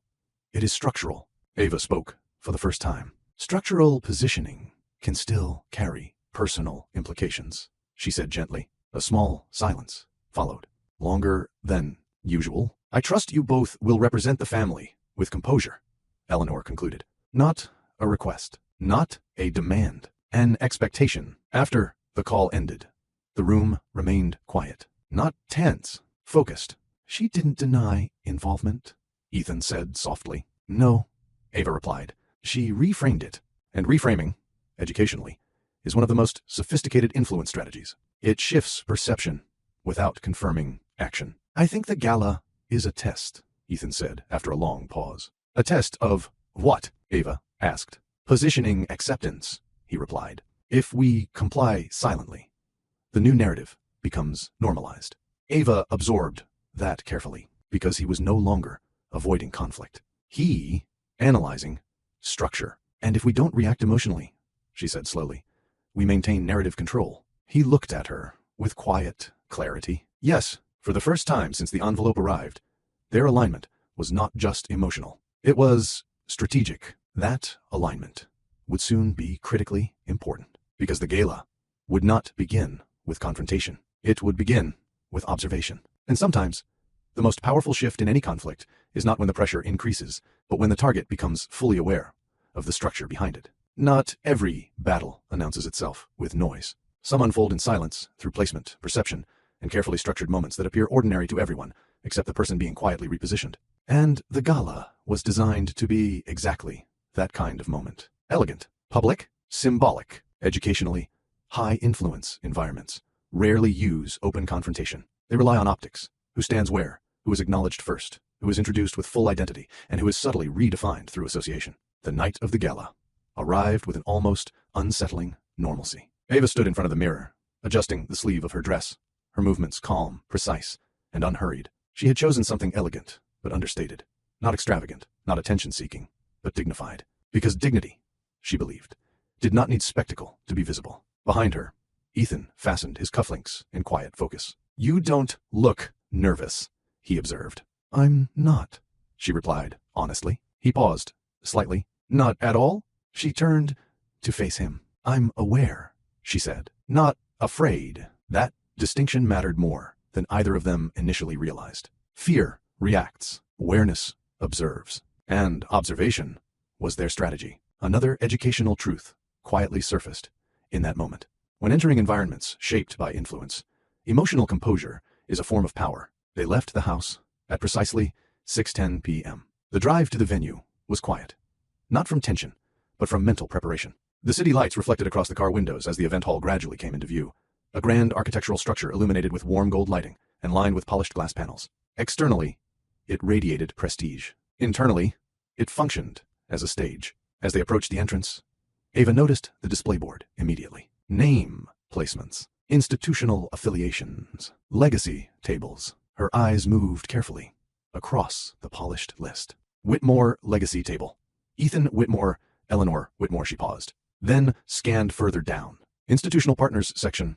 Mrs. Ethan Whitmore, not Ava Whitmore, not Ava Carter Whitmore, not even her professional designation, just a relational identity. Educationally, this was not a minor detail. It was narrative framing, because public identity labels in structured environments influence perception long before conversations even begin. Ethan saw it, too. His posture shifted, not dramatically, but deliberately. "That is not how you are formally registered," he said quietly. "No," Ava replied calmly. A host approached with a practiced smile. "Mr. Whitmore. Welcome. Mrs. Whitmore, we're honored to have you both this evening." The greeting was polite, but imprecise. Ethan responded immediately, his tone composed, but firm. "My wife's name is Ava Whitmore." A subtle pause from the host. "Of course," she corrected quickly. "Ms. Ava Whitmore, your seating is prepared." Correction, not confrontation, not argument, but a quiet restoration of identity. And that single moment carried deep educational value. Calm correction often carries more authority than emotional protest. They entered the hall together. Soft classical music filled the space. Conversations flowed in low, sophisticated tones. Institutional leaders, board members, and advisory figures moved gracefully through the room. A network of influence disguised as social elegance. Ava observed everything. Who greeted Eleanor first? Who approached Ethan with strategic warmth? Who glanced at her briefly before shifting their attention back to legacy figures? Not hostility, not exclusion, just subtle prioritization. And prioritization in high-status environments communicates hierarchy without ever needing to state it openly. "There she is." Eleanor's voice emerged smoothly as she approached them. Impeccably dressed, perfect posture, composed expression. "You look lovely, Ava," she said warmly. "Thank you," Ava replied. "And Ethan," Eleanor continued, turning to her son, "the advisory council is eager to speak with you tonight." Of course they were. Educationally, influence environments often separate strategic figures from stabilizing partners through engagement tactics. "I attend with my wife," Ethan said calmly. Eleanor's smile remained intact. "Naturally. Though legacy discussions may require your attention later." Not a command, a suggestion framed as logistical necessity. Ava noticed the phrasing immediately. Another pattern, another subtle attempt at structural separation. They moved toward the seating area. There it was. The table arrangement. The Whitmore legacy table, positioned centrally, elevated slightly on a platform section reserved for founding families and major advisory members. And her assigned seat, 3 tables away, visible, present, but distinctly repositioned. Not excluded, reclassified. Ethan stopped walking. "This arrangement is incorrect," he said quietly. A coordinator approached swiftly. "Mr. Whitmore, the placements follow institutional protocol. My wife sits with me," he interrupted calmly. Not loudly, not emotionally. Firmly, the coordinator hesitated. "We'll need to confirm with the committee." "Please do," Ethan replied. Meanwhile, Eleanor stepped closer, her tone soft and composed. "Ethan," she said gently, "these arrangements are symbolic, not personal." Symbolic? The word lingered heavily. "And symbols shape perception," Ava said calmly. For the first time that evening, Eleanor's gaze rested on Ava, slightly longer than usual. Not hostile, evaluative. "You are learning quickly," Eleanor replied. "I am observing," Ava corrected. That distinction. Again, observation. Accusation. Not reaction. Just awareness. Educationally, this exchange revealed something crucial. In power-structured environments, emotional reactions validate manipulation. Composed awareness disrupts it. Minutes later, the coordinator returned. "The seating can be adjusted," she said politely. "We can place an additional chair at the legacy table." Ethan nodded once. "Thank you." As they moved toward the central table, Ava noticed something even more revealing. Several institutional leaders were watching. Not with curiosity, with assessment, because influence networks always observe responses to subtle repositioning attempts. Would the target accept marginalization quietly, or restore their position with composed clarity? Ava sat beside Ethan without hesitation, not triumphantly, not defiantly, naturally, as if it had always been her place. Because educationally, rightful positioning does not require dramatic assertion. It requires quiet certainty. Dinner proceeded with formal conversations, policy discussions, and legacy acknowledgments. But beneath the surface elegance, Ava detected a shift in tone. Subtle, measured, different. Then came the announcement. A host stepped onto the stage. "Tonight, we honor legacy continuity and institutional alignment among our distinguished families. Alignment? Another recurring term. And we recognize individuals embody structural integration within influential family networks. Ava's fingers rested lightly against her glass. Structural integration, public language, institutional framing. Her mind connected the pattern instantly. This was not just a gala. It was narrative positioning in real time. And she was the subject.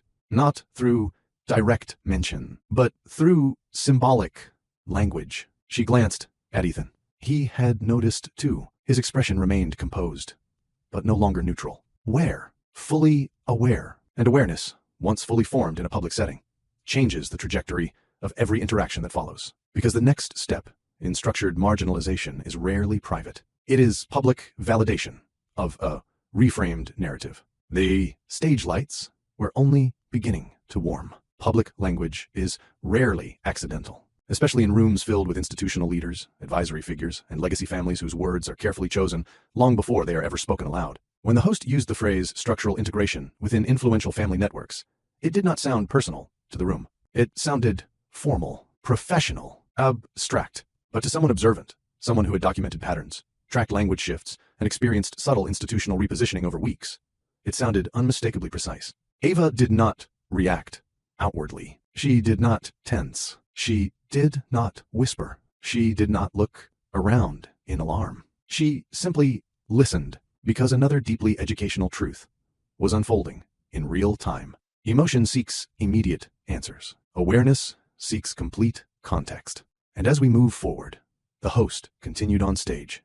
We emphasize the importance of unified public identity among legacy families to preserve reputational continuity. Unified public identity. The phrase landed quietly, but heavily. Ava's gaze remained steady on the stage, but her mind was no longer just observing the event. It was analyzing structure. Weeks of the institutional emails about profile alignment. Financial verification flags tied to marital affiliation. Gala seating repositioning. Language redefining her identity publicly. Now culminating in a formal speech about unified identity. This was not coincidence. This was narrative reinforcement. Beside her, Ethan remained still. Though she could sense the shift in him. Not anger, not embarrassment. Recognition. Slow, undeniable recognition. A soft applause filled the hall as the speech transitioned into acknowledgments of legacy families. Names were called, partnerships praised, advisory contributions highlighted. Then the host's tone changed slightly. And we would also like to recognize the Whitmore family's continued influence in institutional alignment and legacy preservation. Polite applause followed. Eleanor inclined her head, gracefully, composed, elegant, in control of perception, without ever appearing controlling. Educationally, this was a masterclass in refined influence. No accusations, no direct confrontation, only public framing. A senior committee member approached their table moments later, smiling warmly. Mr. Whitmore, your family's reputation for structural discipline is truly admirable. Ethan responded politely. Thank you. The man then turned to Ava. And you must be adjusting to the responsibilities of integration. Ava met his gaze calmly. I am adjusting to observation, she replied. A brief pause followed, not awkward, not hostile, but intellectually disruptive, because her response did not validate the narrative being subtly presented. It reframed it, and reframing, when done calmly, disrupts assumption-based positioning. I see, the committee member said carefully before excusing himself. Ethan leaned slightly closer once the man walked away. That phrasing was deliberate, he murmured. Yes, Ava replied softly. Integration implies prior misalignment. His jaw tightened, not visibly to others, but subtly enough for her to notice. For the first time that evening, his composure carried something firmer beneath it. Not reaction. Resolve. Across the table, Eleanor sipped her drink with composed elegance, as though the evening's narrative flow was unfolding exactly as expected. Perception management is essential in legacy environments, she said smoothly, without looking directly at them. The statement was casual, but intentional. Ava turned slightly toward her. Perception of what? She asked calmly. Eleanor finally met her gaze. Continuity, she replied. Stability, alignment, and independence? Ava asked gently. A faint smile appeared. Independence, Eleanor said, must exist within structured frameworks. There it was. Not hidden, not aggressive, just clearly stated philosophy. Educationally, this moment revealed the core ideological conflict.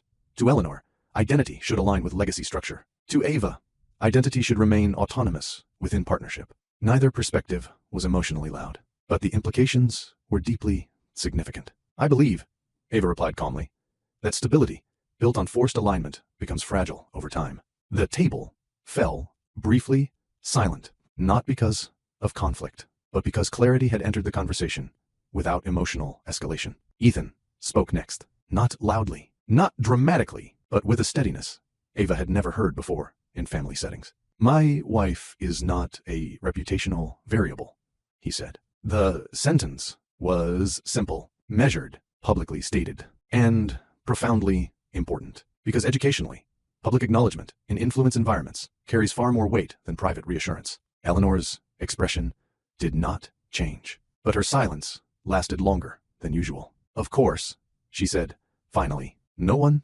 suggested otherwise. Ava did not respond, because she understood something deeply strategic. When someone reframes a narrative publicly, denial often follows to preserve image. Moments later, the program resumed, and a panel discussion began about institutional ethics and legacy governance. Ironically appropriate. Was speaker addressed the audience. Ethical leadership requires transparency, especially when influence intersects with personal structures. Ava's attention sharpened instantly. Transparency, influence, personal structures. The alignment with her recent experiences was too precise to ignore. She leaned slightly toward Ethan. Do you recognize the speaker? She whispered. Yes, he replied quietly. He sits on the Reputational Advisory Council. Another data point, another connection. As the panel continued, the speaker added, history has shown that reputational restructuring often begins subtly, through language, positioning, and institutional framing, long before any overt decisions are made. Ava's pulse did not race, but her clarity deepened, because that statement described her exact experience with almost unsettling accuracy. And then, something unexpected happened. During a networking intermission, an older gentleman approached their table. Calm posture, observant eyes. Mrs. Whitmore, he said respectfully, you remind me very much of Daniel. Ava blinked slightly. You knew my father-in-law? She asked. Very well, he replied. He was a man who believed in quiet safeguards. Her breath stilled for a moment. He anticipated structural conflicts before they became visible, the man continued, especially within influential families. Ethan's attention shifted fully now. What kind of safeguards? He asked. The man lowered his voice slightly. Legal foresight, trustee structures, conditional protections, the will, the clause, the envelope. Ava's mind connected the timeline instantly. He always said, the man added gently, that dignity should never be quietly negotiated away in the name of family harmony. Silence followed. Not heavy, revelatory, because that single sentence reframed everything Ava had experienced over the past months. Her patience, her restraint, her observation. None of it had been weakness. It had been dignity under pressure. And Daniel Whitmore had seen the possibility of that pressure long before she ever entered the family. After the man left, Ethan remained unusually still. He knew, Ethan said quietly. Yes, Ava replied, and he didn't confront it publicly. No? Why? Because public confrontation damages legacy structures, she said calmly. But legal protection preserves dignity without spectacle. That distinction settled deeply into Ethan's understanding. For years, he had equated peace with avoidance. Now he was beginning to understand another educational truth. True peace is not the absence of conflict. It is the presence of protected boundaries. As the evening progressed, the subtle narrative pressure did not escalate. Refined introductions referred to Ava as Ethan's partner rather than by name. Conversations emphasized legacy alignment. Institutional figures directed strategic questions toward Ethan, while offering polite, surface-level engagement toward her. Not exclusion, not hostility. Repositioning, carefully executed repositioning. But something had changed. Not in the room. In Ethan, when a senior advisor approached and said, "It's admirable how your family maintains structural consistency," Ethan responded differently than he ever had before. "My family," he said calmly, includes my wife as an equal structural partner. The advisor paused, then nodded. Understood. Small correction, public clarity, narrative disruption, and, educationally, this marked a major turning point. The moment when quiet observation transforms into composed boundary assertion. As they exited the gala later that night, the cool air outside felt noticeably different from the controlled atmosphere inside the hall. Neither of them spoke immediately. The silence was not uncomfortable. It was processing. Finally, Ethan opened the car door for her and said quietly, "That was not social positioning." Ava looked him. "No," she replied.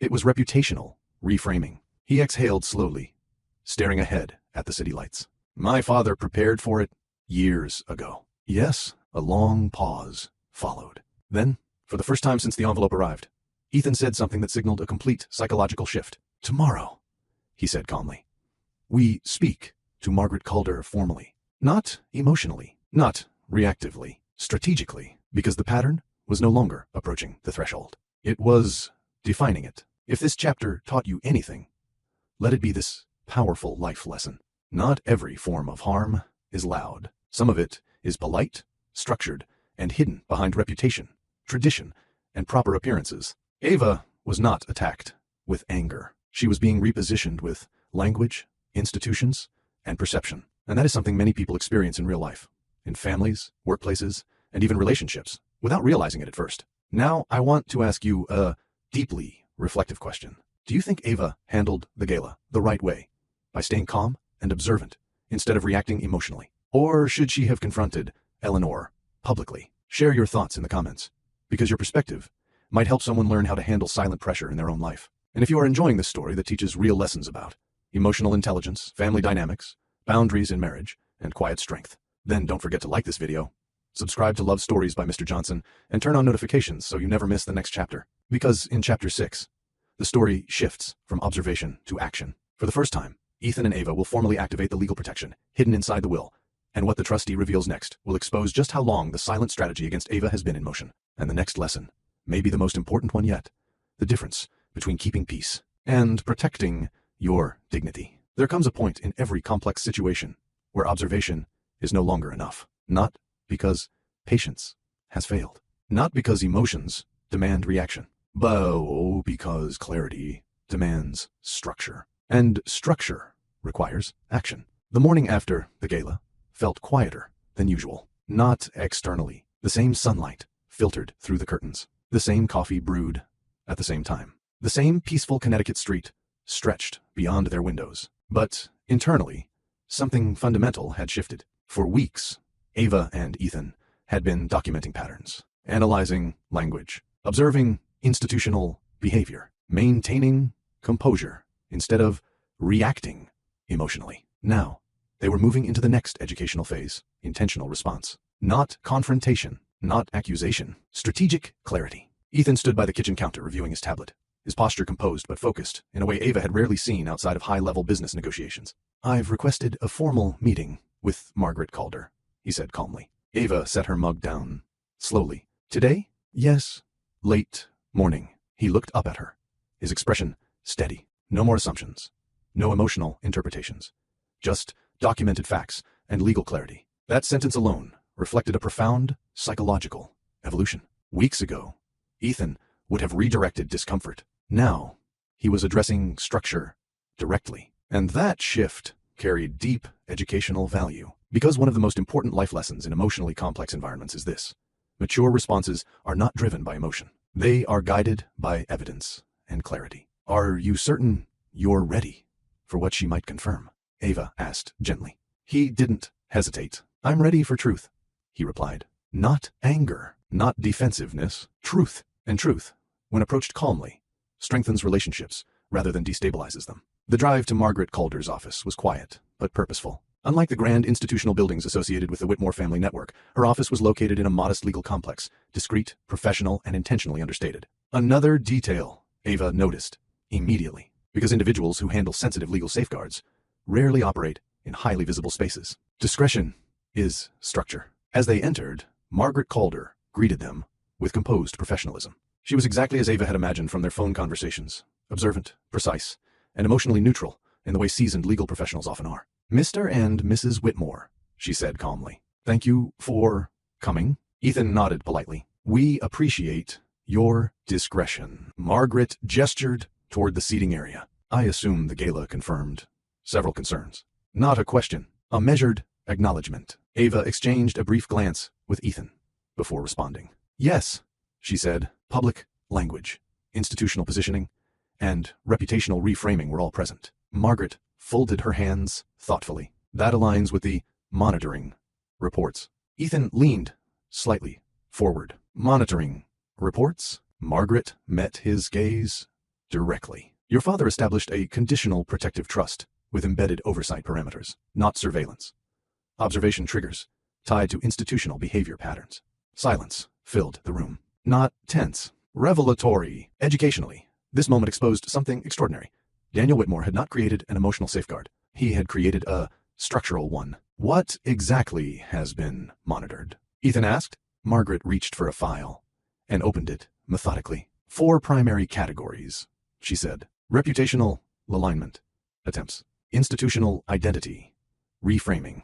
Financial verification flags linked to marital association. Public positioning adjustments within legacy networks. Ava felt no shock, only confirmation, because every category mirrored her lived experiences over the past months. Ethan, however, remained still in a way that revealed deeper internal processing. And the conclusion? He asked quietly. Margaret did not rush her response. The pattern indicates coordinated reputational restructuring, directed toward your spouse's public and institutional identity. The words were precise, legal, unemotional, but profoundly significant. Coordinated, Ethan repeated slowly. Yes, Margaret confirmed. Not overtly aggressive, strategically subtle, socially defensible. Ava exhaled softly, not out of fear, out of clarity. Because this phrasing validated the exact emotional experience she had struggled to articulate. She was not being attacked. She was being repositioned.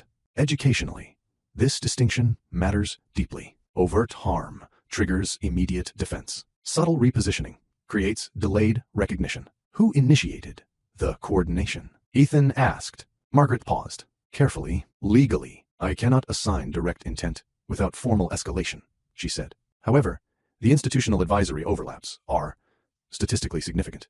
Ethan's jaw tightened slightly. My mother sits on those advisory boards, he said. Yes, Margaret replied calmly. The room fell silent again, but this time, the silence carried emotional weight, not anger, not betrayal, understanding. And understanding, in emotionally complex family dynamics, is often more difficult than confrontation. My father anticipated this, Ethan murmured. Margaret nodded. He anticipated influence conflicts, not malicious intent.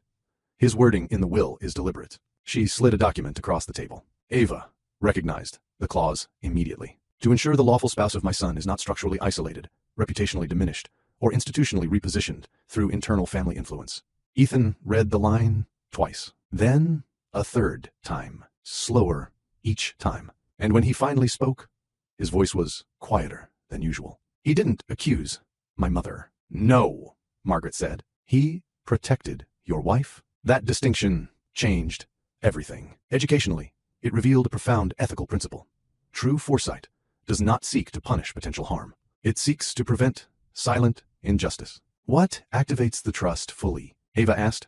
Margaret answered without hesitation. A demonstrable pattern of institutional actions that collectively redefine your standing within the family structure against your documented autonomy. Ava's documentation, her emails, her notes, her records of language, shifts, and institutional flags. All of it suddenly became legally relevant. Ethan leaned back slightly, absorbing the magnitude of the situation. For years, he said slowly, I believed my mother's influence was protective. Margaret's response was calm, not judgmental. Influence can be protective and controlling simultaneously.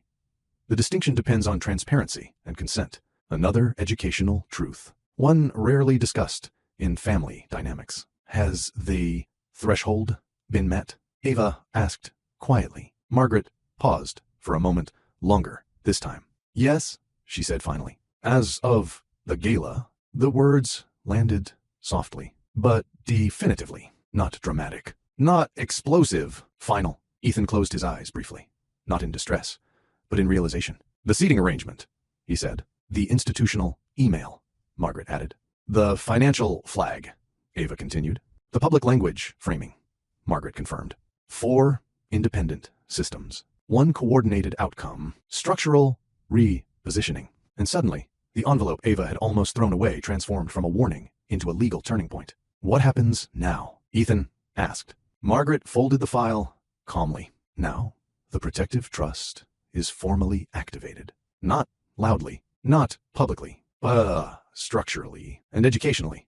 This moment marked the transition from silent endurance to dignified protection. Protection, when structured properly, is rarely dramatic, does not arrive with confrontation. It does not announce itself publicly, does not seek revenge. It establishes boundaries, legal, emotional, institutional. And once those boundaries are formally activated, the entire dynamic of influence begins to shift, quietly but irreversibly. Margaret Calder closed the file with calm precision. The activation of the protective trust does not initiate conflict, she explained. It initiates safeguards. Ethan leaned forward slightly. What kind of safeguards? Margaret met his gaze directly. Reputational autonomy protections, institutional notification protocols, financial independence reinforcement, and, most importantly, structural non-isolation clauses. Ava's attention sharpened. Structural non-isolation, she repeated softly. Yes,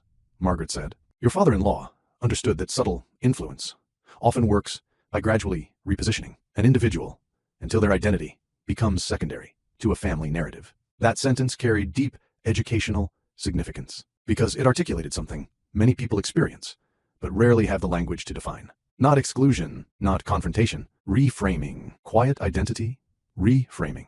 And the trust prevents that? Ava asked. It prevents unauthorized institutional repositioning tied to internal advisory influence, Margaret replied. Ethan exhaled slowly, processing each word carefully. So any further attempts to redefine Ava's public or institutional identity under legacy alignment frameworks will be formally documented. Yes, and challenged? He asked. If necessary, Margaret said calmly. But documentation alone often deters continued structural pressure. Another powerful life lesson emerged in that moment. When boundaries are documented, manipulation loses its invisibility. Silence allows influence to operate quietly. Structure forces transparency. Margaret slid a second document across the table. This is a formal recognition notice, she explained. It will be discreetly circulated to institutions that flagged your wife's identity under alignment reviews. Ava scanned the document. The language was precise. Mrs. Ava Whitmore is recognized as an autonomous, legal, and professional entity, not subject to institutional identity, reframing through marital legacy association. Her fingers stilled slightly on the page. Not out of emotion, out of clarity, because for the first time, what she had been defending quietly through composure was now being protected structurally. I never realized how language alone could shift institutional perception, Ava said thoughtfully. Margaret nodded. Language is one of the most powerful tools of influence, especially in legacy networks. Educationally, this insight was profound. Words like alignment, integration, structural continuity, reputational positioning, all sound neutral, but when repeated strategically, they reshape how systems categorize individuals. Ethan sat back, his posture more grounded than it had been in weeks. My father wasn't preparing for a scandal, he said quietly. No, Margaret replied. He was preparing for subtle pressure, and he trusted Ava to recognize it. Yes, that realization carried emotional weight. Not guilt, not regret. Respect, deep respect, because Ethan now understood something he had missed for years. His father had not doubted the family. He had understood the system surrounding it. Does my mother know about the clause activation? Ethan asked. Margaret shook her head slightly. No. And it will not be presented as an accusation. Then how? Ava asked. As a structural clarification, Margaret replied. Not a confrontation. Educationally, this approach was critical. Direct accusations escalate conflict. Structural clarifications establish boundaries without emotional escalation. The next step, Margaret continued, is internal alignment. Ethan frowned slightly. What does that involve? It involves you, she said calmly. Silence filled the room. Not uncomfortable, but significant. Your role, Margaret explained, is central to whether structural pressure continues or dissolves. Ava glanced at Ethan briefly, not with expectation, not with pressure, but with quiet understanding, because another life lesson was unfolding. In family power dynamics, neutrality often unintentionally enables influence. I see, Ethan said slowly. Margaret continued. For years, your responses have been diplomatically neutral, respectful, peace-maintaining. He did not deny it. That neutrality, she added gently, may have been interpreted institutionally as passive consent to narrative framing. The words were not accusatory. They were analytical, educational, deeply accurate. Ethan absorbed them without defensiveness. I believed I was maintaining harmony, he admitted. And you were, Margaret replied. But harmony without clarity can create interpretive gaps. Interpretive gaps. A subtle but powerful concept.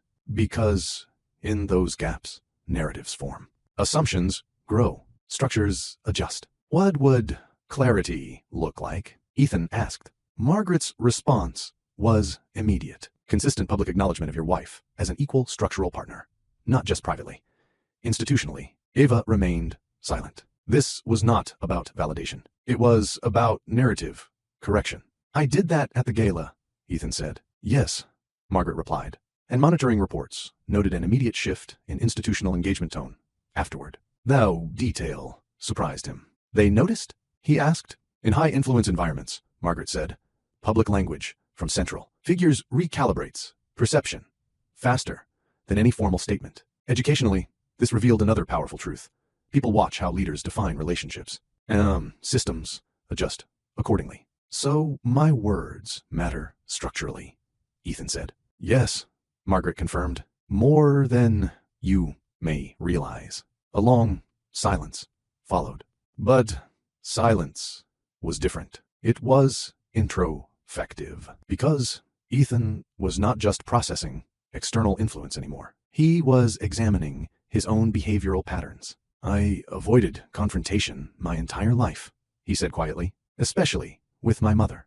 Ava did not interrupt. She allowed the reflection to unfold naturally. I thought emotional restraint was strength, he continued. It often is, Margaret replied, but in structured influence systems, he added slowly, restraint without clarification becomes permission. Margaret nodded once. That is a highly accurate assessment. Another turning point. Not loud, not dramatic, but deeply transformative. Because Ethan was no longer just reacting to external pressure. He was recognizing his internal growth responsibility. When we return home, he said finally, I will speak with my mother. Margaret raised a hand gently. Not emotionally, she advised. Structurally, he replied. That single correction carried enormous educational weight.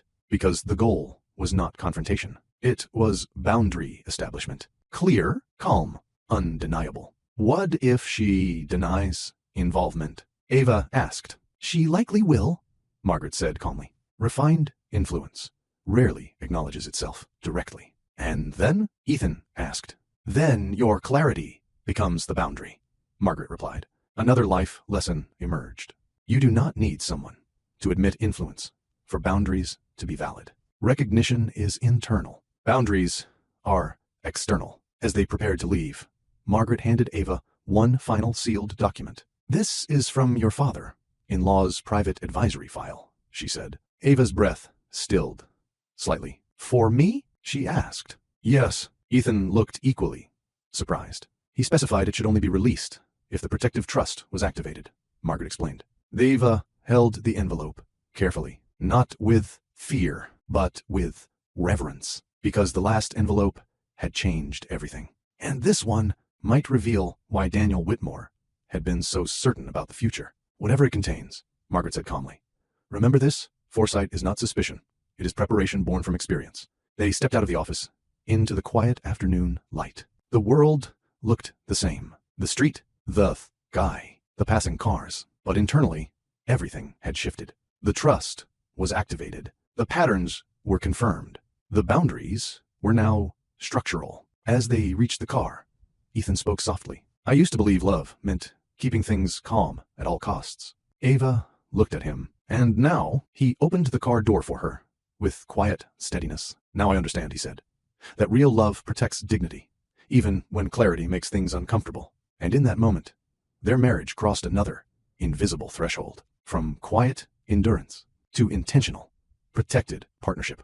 Growth rarely begins with confrontation. It begins with realization. Quiet, uncomfortable realization that forces a person to re-examine years of habits, responses, and beliefs they once thought were virtues. That evening, the drive home felt different from any other drive Ava and Ethan had shared before. Not tense, not silent in avoidance, but reflective. The sealed envelope from Margaret Calder rested in Ava's lap, untouched. Not out of fear, but out of intentional timing. Because some information, once revealed, permanently reshapes perception, and emotionally mature individuals instinctively choose the right moment to face it. Ethan's hands remained steady on the steering wheel, but his thoughts were clearly elsewhere. For most of my life, he said quietly, I believed peace was the highest form of responsibility. Ava listened, without interrupting, not because she lacked thoughts, but because she understood something deeply educational. When someone is processing lifelong conditioning, interruption delays clarity. My father was observant, he continued. My mother was influential, and I became adaptable. Adaptable, the word carried layered meaning. Not weak, not submissive. Adaptive, a psychological survival trait, often developed in structured, high expectation environments. You learned to maintain balance, Ava said gently. Yes, he replied, but I think I confused balance with avoidance. That sentence marked a profound emotional shift, because avoidance does not always appear as fear. Sometimes it appears as diplomacy, redirection, neutrality, silence during subtle discomfort. And for years, those traits had helped Ethan maintain harmony within a powerful family structure. But now, those same traits had unintentionally allowed narrative framing to grow unchecked. Another important life lesson surfaced in that moment. A coping strategy that protects you in one phase of life may limit you in another. When they arrived home, neither rushed inside. They remained seated in the car for a moment longer than usual. Not stalled, grounding themselves, preparing for emotional clarity rather than emotional reaction. Ava finally spoke. Do you want to open it together? She asked, gently lifting the envelope. Ethan nodded once. Yes. Inside the house, the atmosphere remained as calm as ever. The same kitchen, the same quiet lighting, the same routines that had once symbolized simple stability. But tonight, those familiar surroundings felt like the setting for a deeper internal transition. Ava placed the envelope carefully on the table. She did not tear it open impulsively. She opened it slowly, deliberately. Inside was a handwritten letter. Not typed, not formal, personal. She unfolded it carefully and began reading aloud. To Ava, if you are reading this, it means the structural protections I put in place have been activated. And if that has happened, then my observations were not misplaced, only delayed in confirmation. Ethan's posture stiffened slightly, not defensively, emotionally, because this was no longer legal structure. This was his father's voice. You must understand something clearly. Influence within legacy families is rarely loud. It is refined, institutional, socially justified, and often invisible to those raised within it. Ava's voice remained steady as she read, but the weight of the words filled the room. My son was raised to preserve peace. His mother was raised to preserve legacy. Neither intention is inherently wrong, but when peace and legacy collide, subtle pressure often replaces open conflict. Ethan closed his eyes briefly, not in denial. Recognition, deep recognition. Another educational truth unfolded. Understanding your upbringing is not self-blame, is self-awareness. Ava, I observed you carefully during our only extended conversation. You did not seek influence. You did not perform for status. You maintained independence without disrespect. That combination is rare and often perceived as misalignment within structured family systems. Ava paused, reading for a moment, not emotionally overwhelmed, thoughtfully affected, because Daniel had seen her clearly long before the current situation ever began. If institutional repositioning has begun, it will not appear as hostility. It will appear as guidance, as suggestions, as symbolic placements, as language shifts. Ethan let out a slow breath. The gala? He murmured. Yes, Ava said softly, continuing. You may question whether you are imagining patterns. You are not. Subtle systems rely on plausible deniability. The precision of that sentence resonated deeply, because it described every experience Ava had documented. The inspections, the language, the institutional framing, the seating arrangement, all plausible, all defensible, all strategic. My son's greatest strength is emotional restraint. His greatest challenge will be recognizing when restraint unintentionally permits narrative control. Silence fell after that line. Not heavy, transformative, because Daniel had not criticized Ethan. He had understood him, and understanding, when delivered without judgment, fosters growth rather than defensiveness. To my son, if you are reading this alongside her, leadership is not proven through calm silence alone. It is proven through clear acknowledgement of truth, even when truth disrupts comfort. Ethan's eyes opened slowly, and for the first time since the letter began, his composure shifted into visible emotional reflection. I spent years thinking neutrality was maturity, he said quietly. Ava set the letter down gently. And now? She asked. He looked at her with a depth of honesty she had rarely seen before. Now I see that neutrality, in the presence of structural pressure, becomes silent permission. That realization was not fueled by anger. It was grounded in accountability. Another powerful educational lesson emerged. True emotional growth begins the moment we recognize how our silence may have shaped outcomes unintentionally. Ava resumed reading the final portion of the letter. You are not required to confront with anger. You are not required to accuse without evidence. You are only required to remain clear in your identity and boundaries.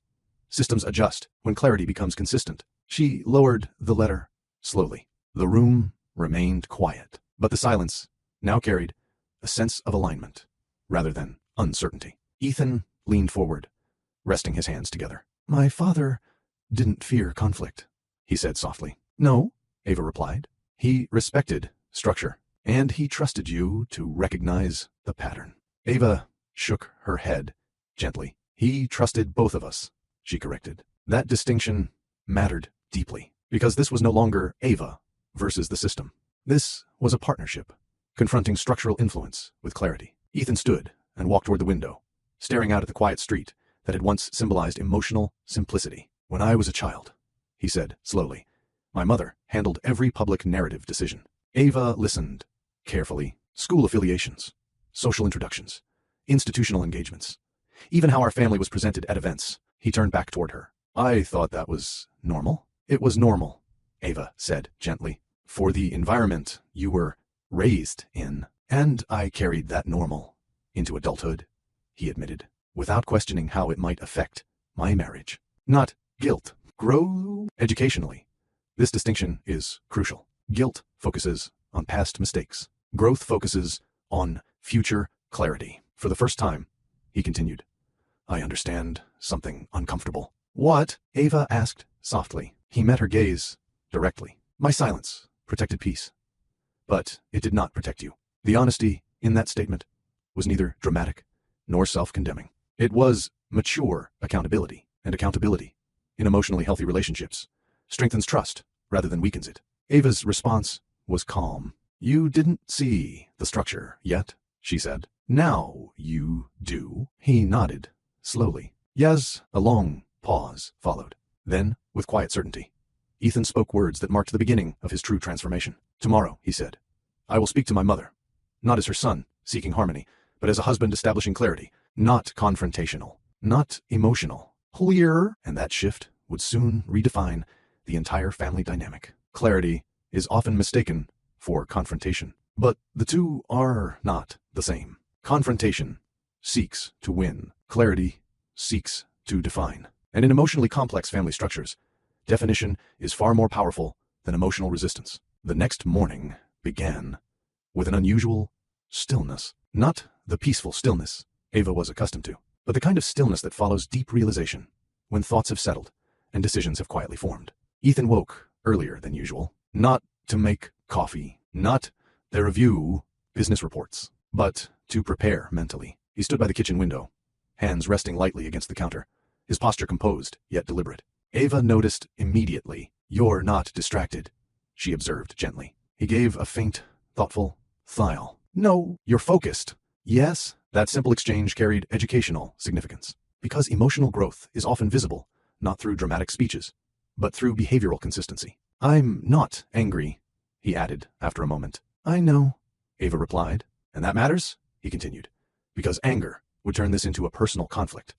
But this isn't just personal. He paused, choosing his words carefully. This is structural. That distinction reflected everything he had learned over the past weeks. From the envelope, from the gala, from Margaret's legal clarity, from his father's letter. Another life lesson quietly surfaced. When problems are structural, emotional reactions alone cannot resolve them. Only clear boundaries can. At precisely 10:30 a.m., Ethan made the call. Not impulsively, not dramatically, deliberately. Good morning, Mother, he said calmly when Eleanor answered. Ethan, she replied smoothly. I was expecting your call. Of course she was. Educationally, highly observant individuals often anticipate shifts in behavior before they are openly expressed. I'd like to speak with you today, he continued. In person? She asked. Yes. A brief pause followed.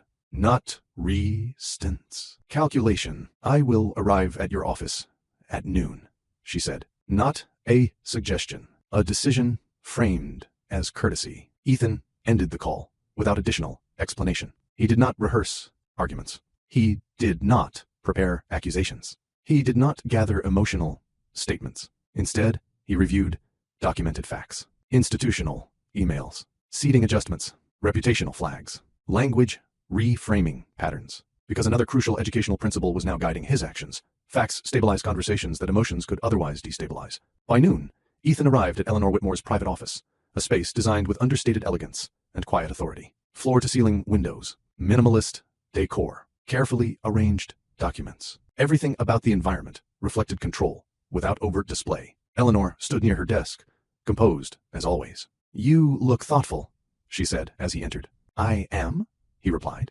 No hostility, no raised tone, no emotional tension, just clarity. She gestured toward the seating area. Sit, he did, not as a child responding to parental authority, but as an adult engaging in a structured conversation. And that difference was subtle, yet profoundly significant. You attended the gala, she began. Yes, and you observed the institutional dynamics, she continued.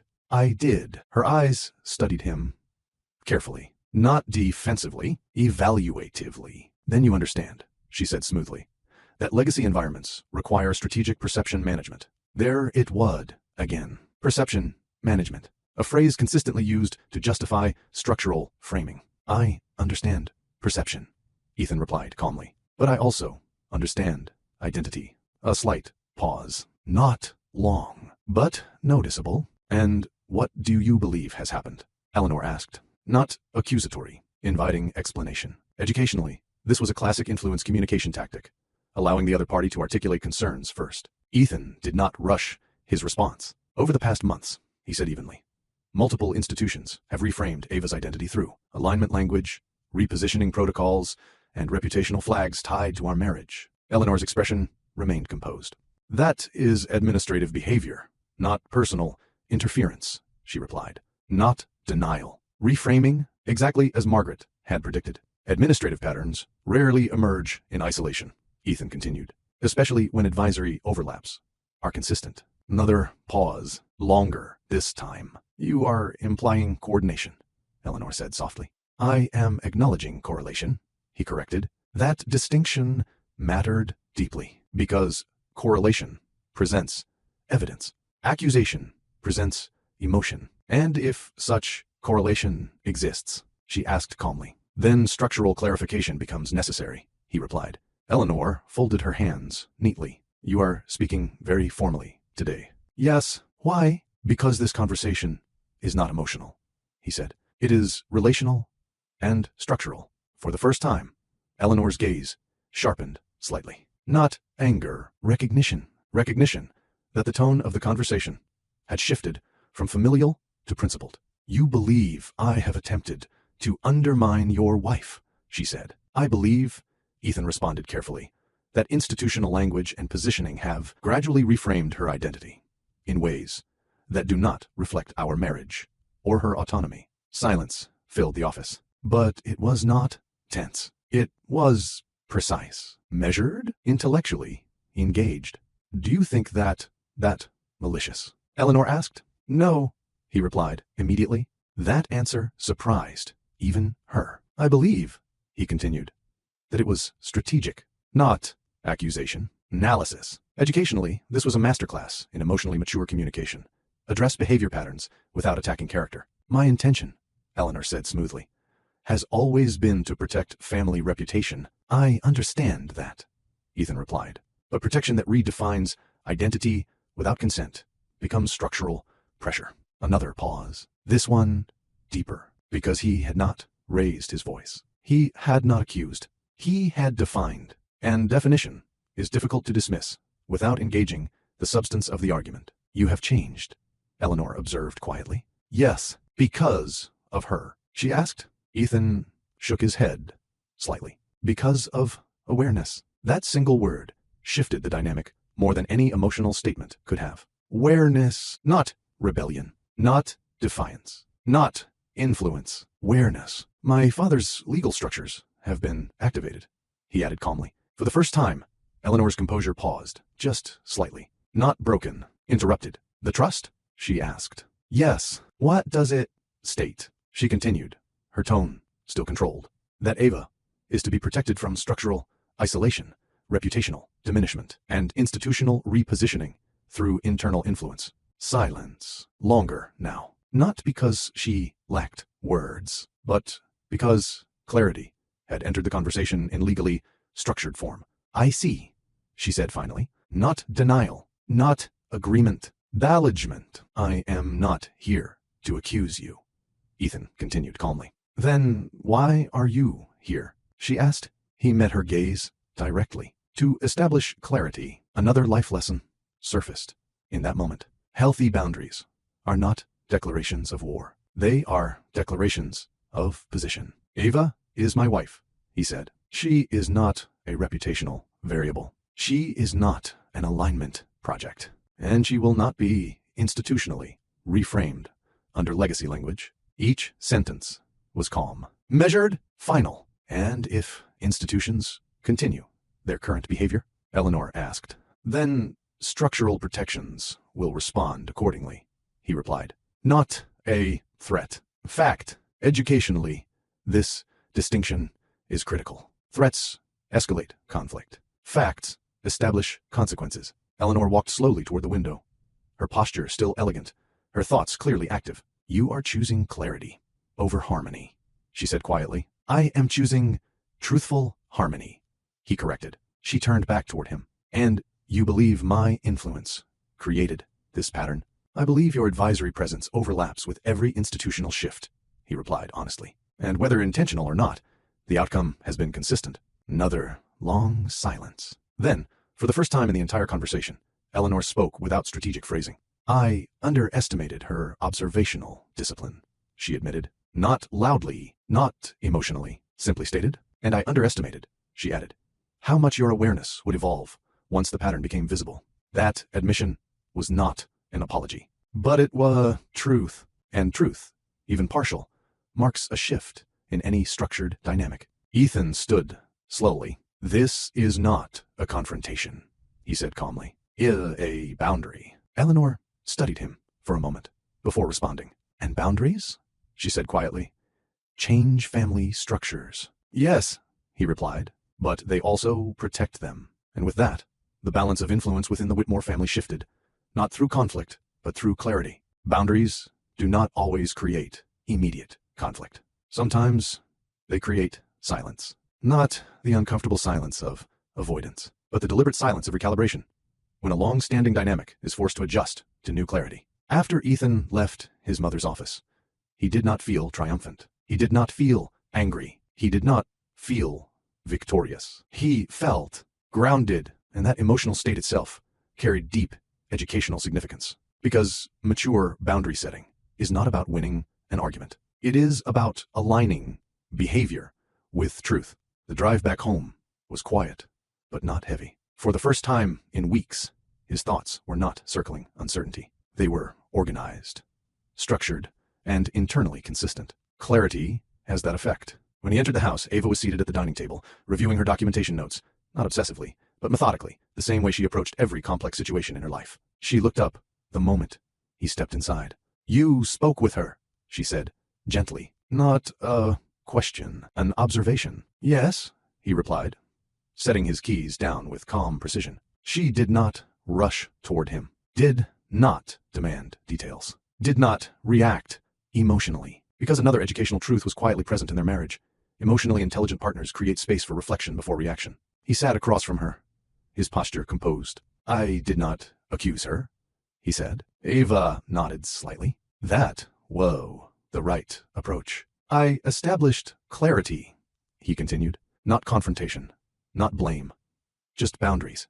Her expression softened, not with relief, but with quiet respect. "And how did she respond?" He paused for a moment, composed, strategic, but honest in a way she has not been before. That answer alone revealed a shift, not in Eleanor's personality, but in the dynamic between them. Educationally, when long-standing behavioral patterns are met with calm boundaries instead of emotional reactions, influence structures are forced to adjust their methods. "She admitted underestimating your observational discipline," he added.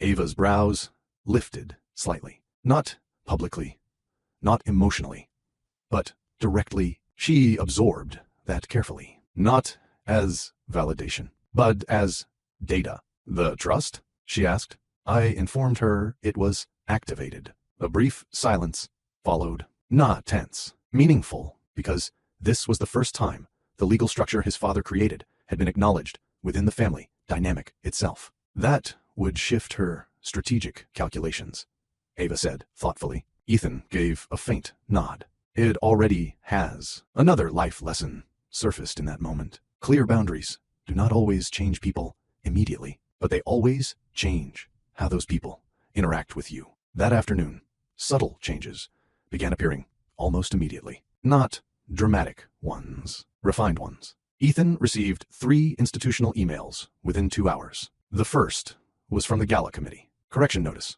Name records updated to reflect formal designation, Mrs. Ava Whitmore. The second came from the professional association that had previously requested marital alignment updates. "We apologize for the earlier phrasing and have restored your independent professional designation." The third was from the financial institution that had flagged Ava's account. Verification review completed. No reputational concerns identified.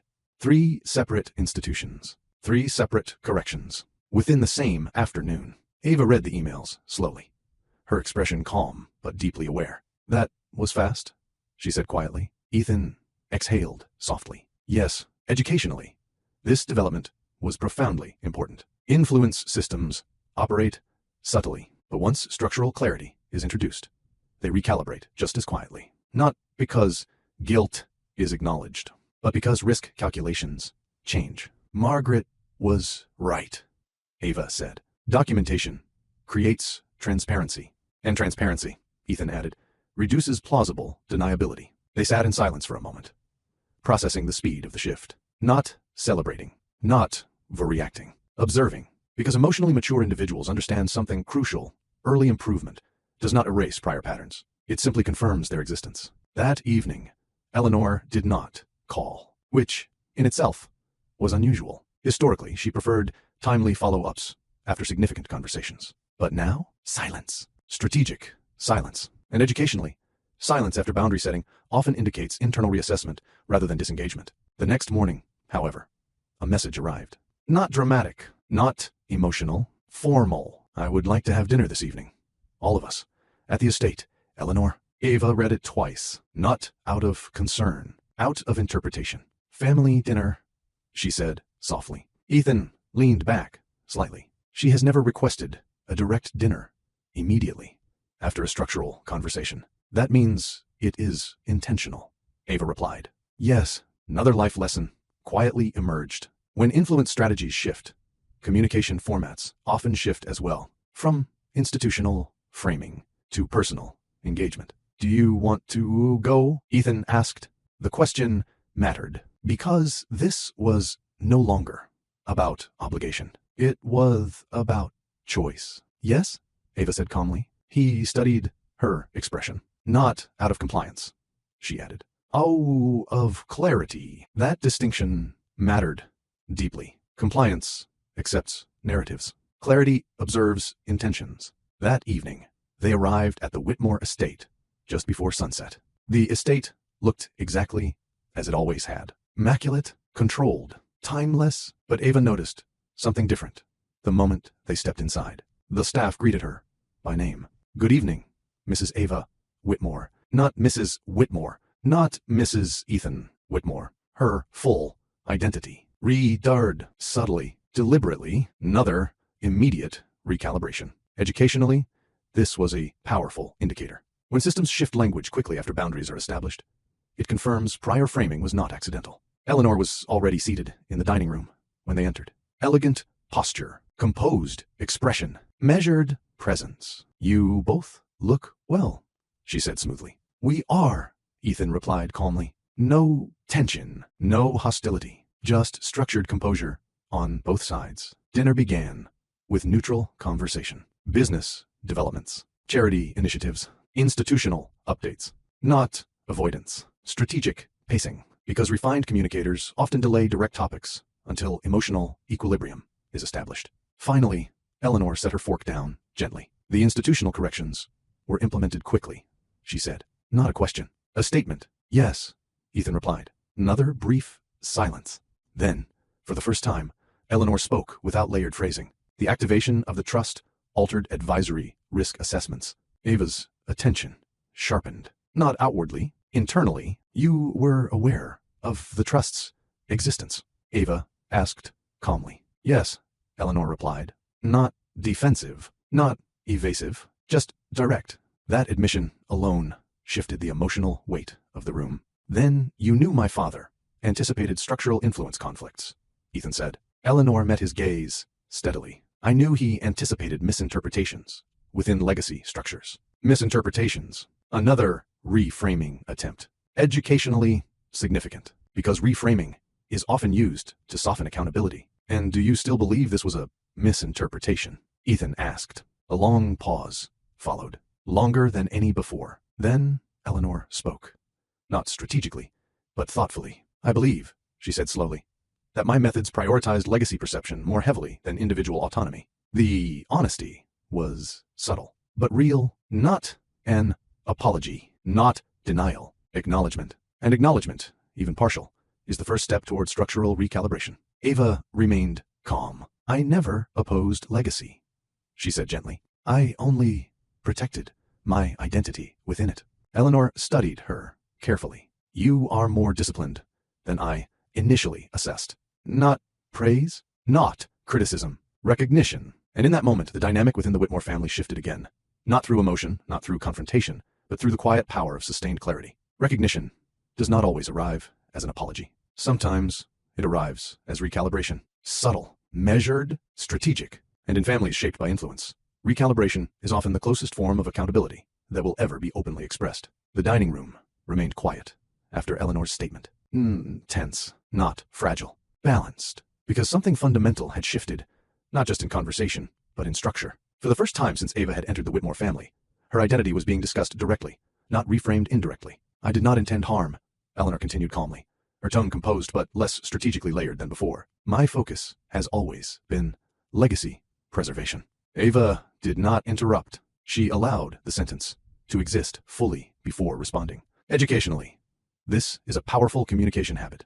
Listening completely prevents reactive misunderstanding. I understand that, Ava replied gently, but preservation that overrides autonomy creates quiet pressure. The words were not accusatory. They were precise. And precision, in emotionally complex discussions, often diffuses defensiveness more effectively than emotional language. Eleanor folded her hands neatly on the table, her gaze steady. You resisted alignment suggestions from the beginning, she observed. Yes, Ava said calmly, because my identity was never misaligned.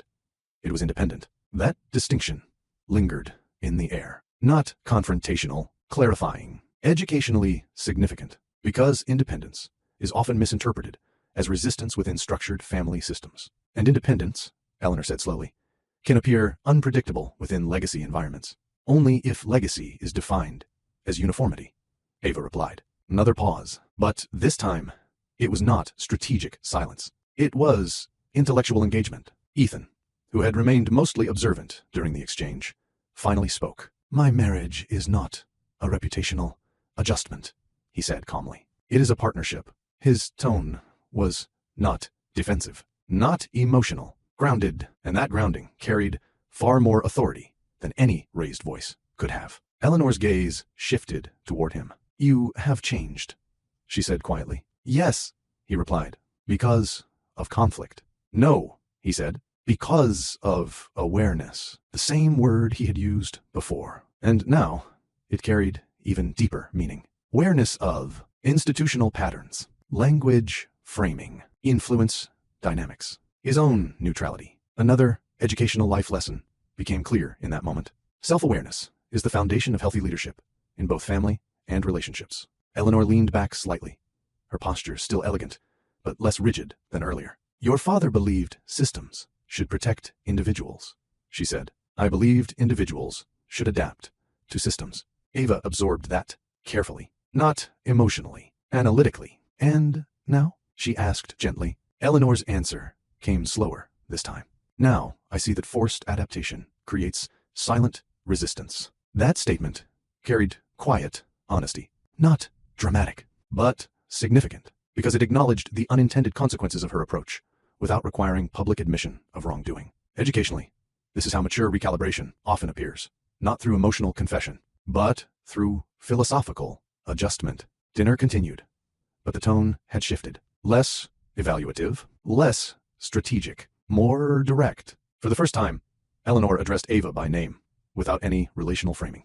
Ava, she said, your professional documentation habits were thorough. Ava gave a faint, respectful nod. I believe clarity prevents misunderstanding, and it prevented institutional narrative drift, Eleanor added. Narrative drift. The phrase itself confirmed something deeply important. The repositioning had not been random. It had been a slow narrative adjustment process. Subtle, systematic, socially defensible, but now interrupted. May I ask something directly? Ava said calmly. You may, Eleanor replied. Did you intentionally influence institutional language regarding my identity? The question was not emotional, not accusatory, direct, and educationally powerful, because direct questions remove ambiguity that layered language often sustains. Eleanor did not respond immediately. She considered, measured, then answered. I advised institutions to emphasize legacy alignment language, she said. I did not anticipate the extent to which it would be interpreted as identity repositioning. That admission was precise, carefully worded, but honest in substance. Ethan exhaled slowly, so the institutional emails, profile adjustments, and gala framing were influenced by advisory language recommendations, he said. Yes, Eleanor replied calmly. Not as exclusion, as integration. Ava's voice remained steady. Integration without consent becomes repositioning. Silence followed. Longer this time, because the statement was logically difficult to refute. And in influence-driven environments, logic often carries more weight than emotion. You are correct, Eleanor said, finally. Not loudly, not dramatically, simply stated. Another life lesson, quietly crystallized. True dignity in conflict resolution comes from clarity, not emotional escalation. Ethan rested his hands lightly on the table. For years, he said, I believed neutrality protected family harmony. It often does, Eleanor replied. But in this case, he continued, neutrality allowed narrative assumptions to grow unchecked. Eleanor nodded once. That is a fair assessment. The conversation did not escalate. It evolved from tension to acknowledgement to recalibration. And that progression reflected a deeply educational model of conflict resolution. Observe, clarify, define, recalibrate. After dinner, they moved to the sitting room, where the atmosphere felt noticeably lighter. Not because everything was resolved, but because ambiguity had been reduced. Your father once told me, Eleanor said thoughtfully, that quiet strength is more disruptive to influence than loud defiance. Ava tilted her head slightly. That aligns with his letter. Eleanor's eyes narrowed just slightly. You received it? Yes. A long pause followed. He trusted you, Eleanor said. I believe he trusted preparation, Ava replied. That answer carried no arrogance, only grounded perspective, and it reinforced something Eleanor could no longer ignore.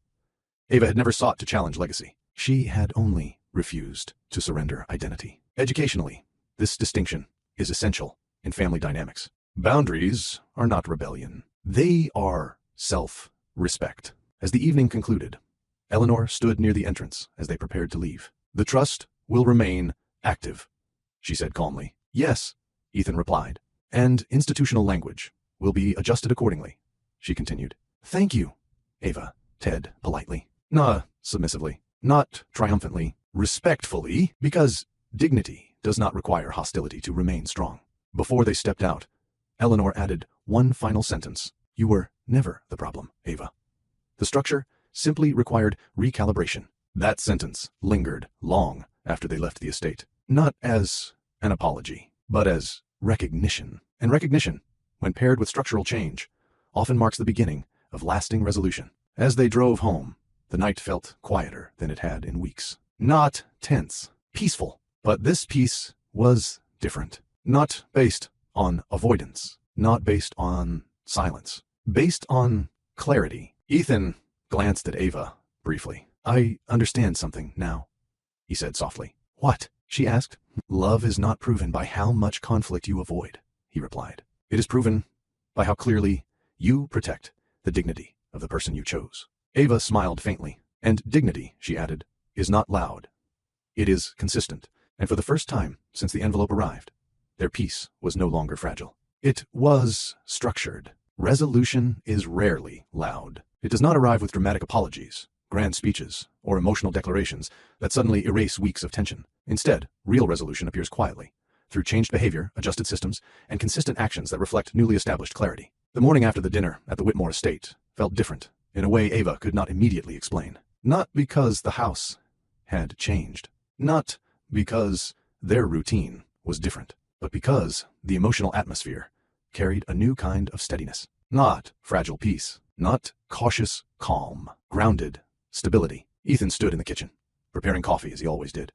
But there was something subtly different in the way he moved. More intentional, less internally conflicted. And that difference itself held deep educational significance. Because once awareness is fully formed, behavior begins to align with clarity rather than habit. You slept better, Ava observed gently as she entered the room. He gave a faint, thoughtful smile. Yes, because the conflict is over, she asked.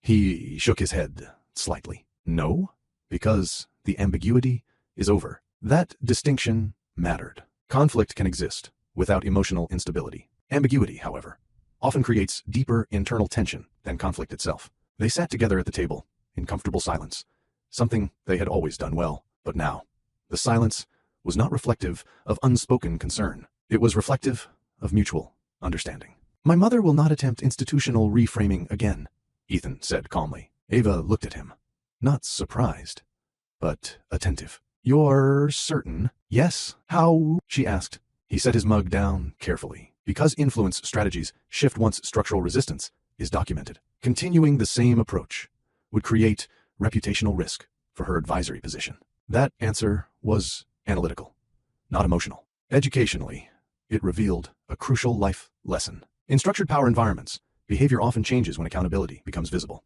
not necessarily when emotions are expressed. Within hours, further confirmation arrived. Margaret Calder sent a formal update email. Protective trust review. Institutional language corrections verified across 4 advisory networks. Identity autonomy status restored and formally documented. Monitoring status reduced from active escalation to passive observation. Ava read the message twice, not because she doubted it, but because she understood its long-term significance. Passive observation, she said softly. Yes, Ethan replied, which means the structural pressure has been acknowledged and recalibrated.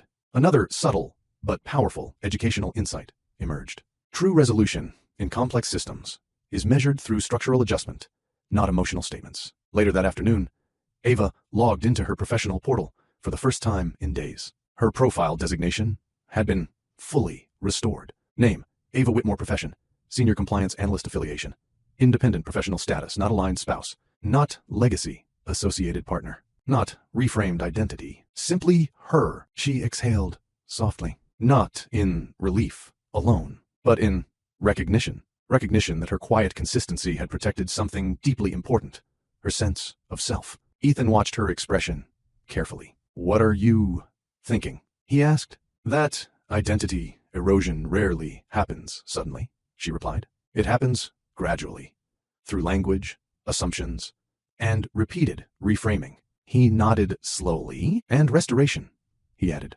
"also happens gradually." That sentence carried profound educational weight, because rebuilding clarity after subtle pressure is not a single moment. It is a series of consistent corrections. That evening, something unexpected happened. Eleanor called. Not strategically timed, not formally phrased, simply call. Ethan answered calmly. "Good evening, Mother." "Good evening," she replied. Her tone was composed as always, but noticeably less layered than before. "I have reviewed the institutional corrections," she said directly. "Yes," he replied. A brief pause followed. "Advisory language has been adjusted," she continued. "Future communications will reflect autonomous designation. Not an apology, not justification. Correction. And in influence-driven environments, correction often holds more long-term impact than verbal remorse." "That is appropriate," Ethan said calmly. Another pause. Then, unexpectedly, Eleanor added, "I would like to clarify something." Ethan remained silent, allowing her to continue. "My intention was never to diminish Ava's identity," she said. "My focus was on legacy cohesion." The phrasing remained structured, but the underlying message had shifted from influence to explanation. And educationally, this shift is important. Explanations indicate acknowledgement of impact, even if intent is defended. "I understand," Ethan replied, "but cohesion should never require quiet identity adjustment." Silence followed. Then, Eleanor said something she had never said before. "Your father used to say the same thing." That sentence carried emotional weight.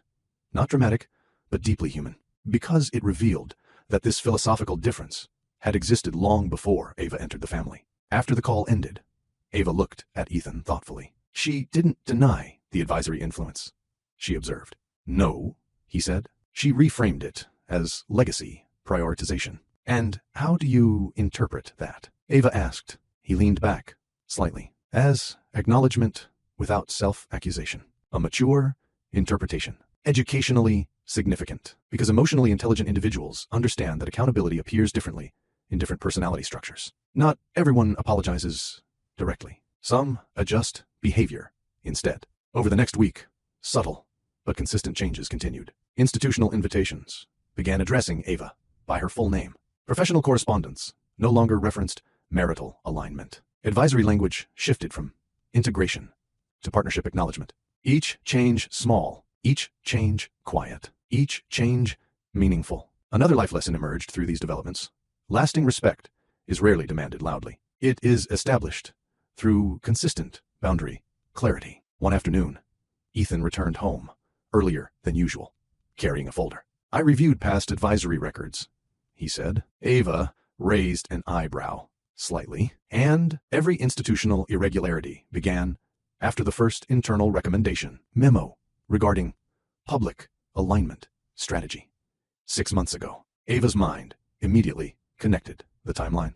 That memo likely preceded the profile language shifts, the financial flag, the gala positioning, the institutional reframing, which means the pattern was structured from the beginning, she said. "Yes," he replied calmly, but not maliciously. She studied his expression. "You're certain?" He nodded slowly. "My mother operates through systems, not emotional hostility. To her, this was strategic legacy management, not personal harm." That perspective reflected deep emotional maturity, because he was not defending the behavior. He was contextualizing it. Educationally, this is a critical distinction in complex family dynamics. Understanding intent does not invalidate the impact, and impact is what boundaries are designed to protect against. That evening, as they reviewed household plans together, Ava noticed something else. Ethan was asking more direct questions, not out of insecurity, out of partnership Are there any remaining institutional concerns? He asked. No, she replied. Any professional implications? None. Any emotional impact I may have overlooked? That final question surprised her slightly, not because it was dramatic, but because it reflected growth. Significant growth. I think, she said thoughtfully, the most impactful part was not the pressure itself. He listened carefully. It was realizing how easily identity can be reframed if clarity is not consistently maintained. He nodded slowly. And I contributed to that delay in clarity, he said. She shook her head gently. You contributed to the solution. Once awareness formed. That response reinforced another educational truth. Healthy relationships do not dwell on blame. They focus on growth and correction. Later that night, as they prepared for bed, Ethan spoke again. For years, I believed protecting peace meant avoiding discomfort. Ava looked at him softly. And now? He turned off the light, his voice calm, but resolute. Now I understand that real peace is built on honesty, boundaries, and mutual dignity, not quiet endurance. And in that realization, their marriage entered a new phase, not one defined by conflict resolution, but by conscious, consistent partnership. Stability after tension is not accidental. It is constructed slowly, intentionally, through repeated choices that reinforce clarity rather than erase memory. The week following the institutional corrections did not bring dramatic changes to Ava and Ethan's daily life. There were no grand reconciliations, no emotional speeches, no public declarations. Instead, there were routines. And routines, when rebuilt after pressure, become a quiet form of healing. Every morning, Ethan still woke 15 minutes early to make coffee, but now, that small act carried a deeper meaning. Not obligation, not habit alone, intentional consistency. Ava noticed the difference, not in what he did, but in how present he seemed while doing it. You're less preoccupied, she observed one morning. He handed her the mug and nodded slightly. I am, because things are resolved, she asked. He considered that carefully before answering.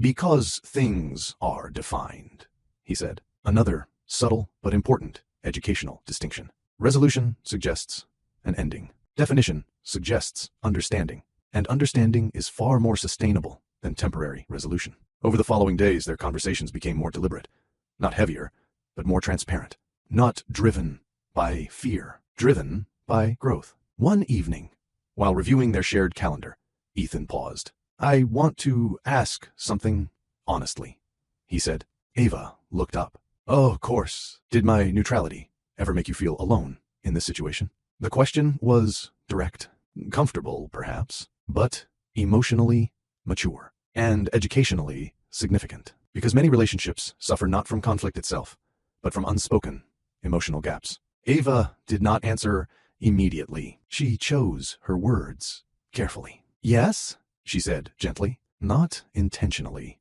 but structurally. He nodded slowly. Thou makes sense, she continued. I understood your upbringing. I understood your instinct to preserve harmony, but silence during subtle pressure can feel like isolation, even when love is present. The honesty in her tone was calm, not accusatory, and that calmness allowed the truth to be received without defensiveness. I see that now, he replied quietly, not as self-criticism, as awareness. Another life lesson emerged.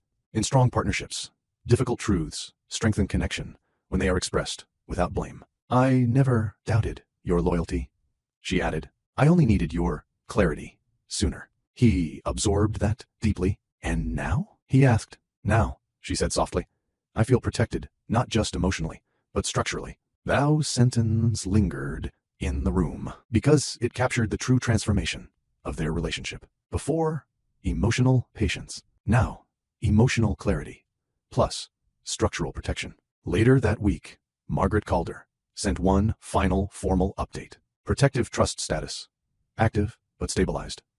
Institutional behavior, recalibrated. Advisory interference risk, significantly reduced. Recommendation, maintain documented clarity and consistent public identity affirmation. Ethan read the report carefully. Stabilized, he repeated. Yes, Ava said. He closed the document thoughtfully. My father didn't create the trust to create conflict.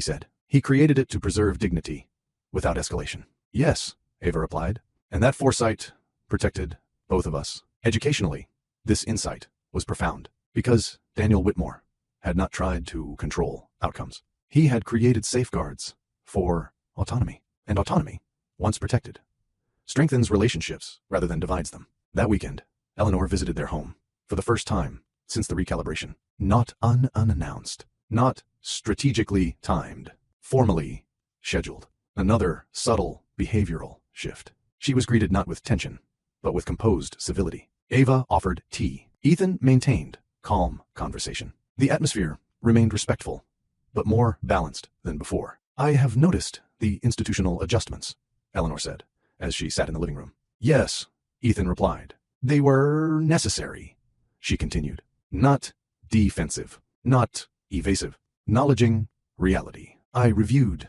my advisory language from the past year, she added. Ava listened attentively. And, she asked, I relied too heavily on legacy cohesion frameworks, Eleanor admitted. The statement was measured, but undeniably honest. Educationally, this moment carried immense significance. Because self-reflection, from a highly structured personality, rarely appears emotional, it appears analytical. I did not anticipate how institutional systems would operationalize that language, she continued. They've responded calmly. Systems often interpret advisory language more rigidly than intended.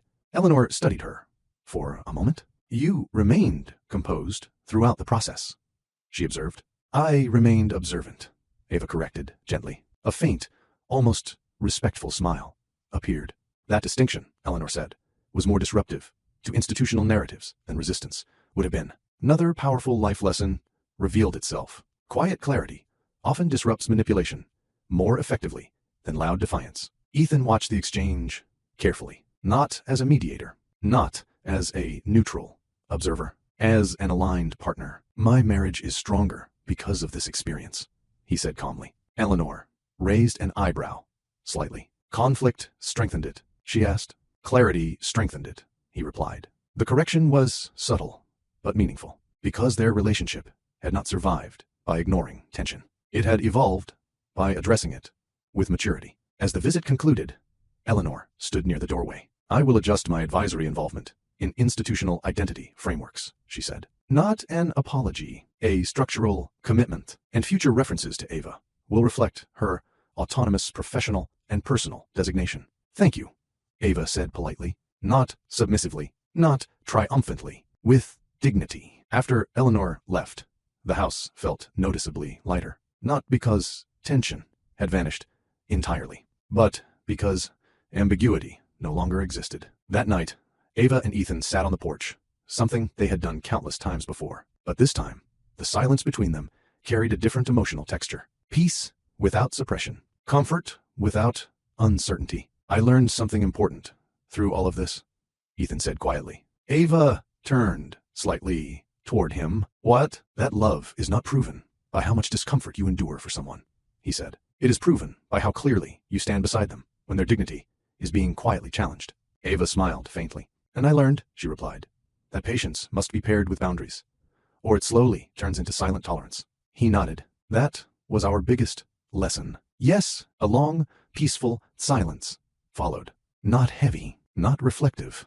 of unresolved tension, just calm. The kind of calm earned through effort, honesty, and mutual growth. Another educational truth settled between them. Healthy love is not dramatic. It is consistent, aware, and grounded in mutual respect. As Ava glanced at the quiet street, glowing under soft evening light, her mind briefly returned to the envelope she had almost thrown away weeks ago. A small decision, a quiet choice, an overlooked moment. And yet that single act of attention had revealed patterns, activated protections, strengthened her marriage, and redefined the balance of influence in her life. Not through confrontation, not through emotional upheaval, but through clarity, dignity, and consistent boundaries. And that, more than anything else, was the quiet power of small, intentional choices. Some endings do not feel like endings. They feel like alignment. Quiet, steady alignment between who you are, what you tolerate, and what you are no longer willing to silently endure. Nearly 3 months after the envelope arrived, life in Ava and Ethan's home looked almost identical to how it had always looked. Morning coffee, shared calendars, Work discussions at the dining table. Evening walks along their quiet Connecticut street. From the outside, nothing dramatic had changed. But internally, everything had matured. And that distinction carried one of the most important educational truths of their entire experience. Real transformation is rarely visible through lifestyle changes. It is visible through emotional clarity and behavioral consistency. Ava stood at the kitchen counter, sorting mail again. The same simple routine that had unknowingly marked the beginning of everything. Coupons, utility statements, professional correspondence. Then she paused, not because she saw another threatening envelope, but because she realized something quietly profound. Her hands were no longer tense when opening mail. No hesitation, no subconscious anticipation of hidden pressure, just calm. That small emotional shift alone revealed how deeply stability had been restored. Behind her, Ethan entered the kitchen carrying 2 mugs of coffee, placing one beside her without needing to ask. "You paused," he observed gently. She gave a faint smile. "I was thinking about how small decisions change long-term outcomes." He leaned lightly against the counter. "The envelope," he said. "Yes." Silence followed, but it was reflective rather than heavy. Educationally, reflection after conflict is a sign of growth, not rumination, but integration of life lessons. "If you had ignored it," he continued, "the pattern might have continued quietly." "Yes," she replied, "and if we had reacted emotionally instead of observing first, we might have escalated conflict without understanding structure." He nodded slowly. "That balance," he said, "between patience and clarity, that was the real turning point." And it was true. Not the gala, not the legal activation, not even the confrontation with Eleanor. The turning point had been the moment they chose awareness over emotional reaction. Over the past 3 months, institutional behavior had remained consistently aligned with the corrected structure. Invitations addressed Ava by name and professional title. Professional networks engaged her independently, rather than relationally. Advisory communications shifted toward neutral partnership language. Not performative corrections, sustained ones. Another powerful life lesson, quietly solidified. True respect is proven through consistency over time, not immediate gestures. One afternoon, Ava received a message from Margaret Calder. Not urgent, not legalistic, personal. "Your father-in-law's trust review is now classified as stable." He anticipated resistance to structural pressure would require both dignity and consistency. "You demonstrated both." Ava read the message twice before setting her phone down thoughtfully. Not with pride, with understanding. Because this had never been about winning against someone. It had been about preserving identity within complex dynamics. That evening, Ethan returned home slightly earlier than usual, his expression calm but reflective. "I reviewed our financial and institutional reports today," he said. Ava looked up from her notes. "And no further reputational flags, no advisory language shifts, no identity reframing attempts." She nodded slowly. "Stability through clarity." "Yes." He paused before adding something more personal. "I also reviewed something else." "What?" "My behavioral patterns over the past 3 years." That admission carried deep emotional maturity. Not many individuals willingly examine their own role in complex relational situations. "And what did you conclude?" she asked gently. He sat across from her, his posture open rather than defensive. "That I consistently chose peace over clarity," he said. "And while that preserved short-term harmony, it unintentionally delayed necessary boundaries." Ava listened quietly. Not to correct, not to reassure prematurely, but to honor the reflection fully. Educationally, this is a crucial relationship skill, allowing accountability to be expressed without interrupting it with comfort. "I believed," he continued, "that avoiding discomfort protected our marriage." "Now?" she asked softly. "Now I understand that honest clarity protects it far more effectively than quiet endurance." That realization was not dramatic, but it was foundational because it reflected a complete shift in his emotional framework. Later that week, Eleanor invited them to a small advisory luncheon, not a grand event, not a symbolic gala, but a modest professional gathering with institutional leaders. The environment felt noticeably different from the previous high-profile gala. More balanced, less performative, more respectful in tone. As they entered, Ava immediately noticed the display placard.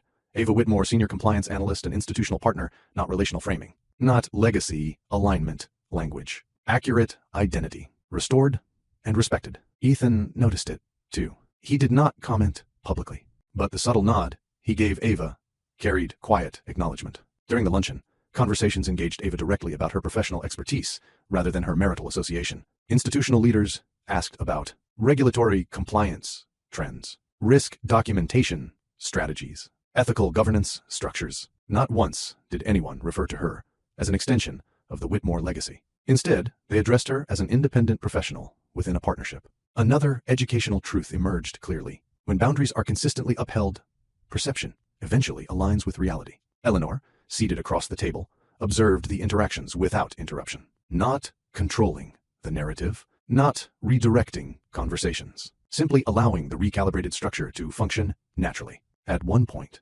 she addressed the group calmly. Clarity of individual identity within partnership structures strengthens institutional stability. The statement was subtle, but meaningful because it reflected a philosophical adjustment rather than a defensive stance. Ava met her gaze briefly and gave a polite nod, not as validation, but as acknowledgement of structural growth. After the luncheon, as they walked toward the car, Ethan spoke quietly. That was the first institutional event where you were engaged independently from the legacy narrative. Yes, Ava replied. And how did that feel? He asked. She considered carefully before answering.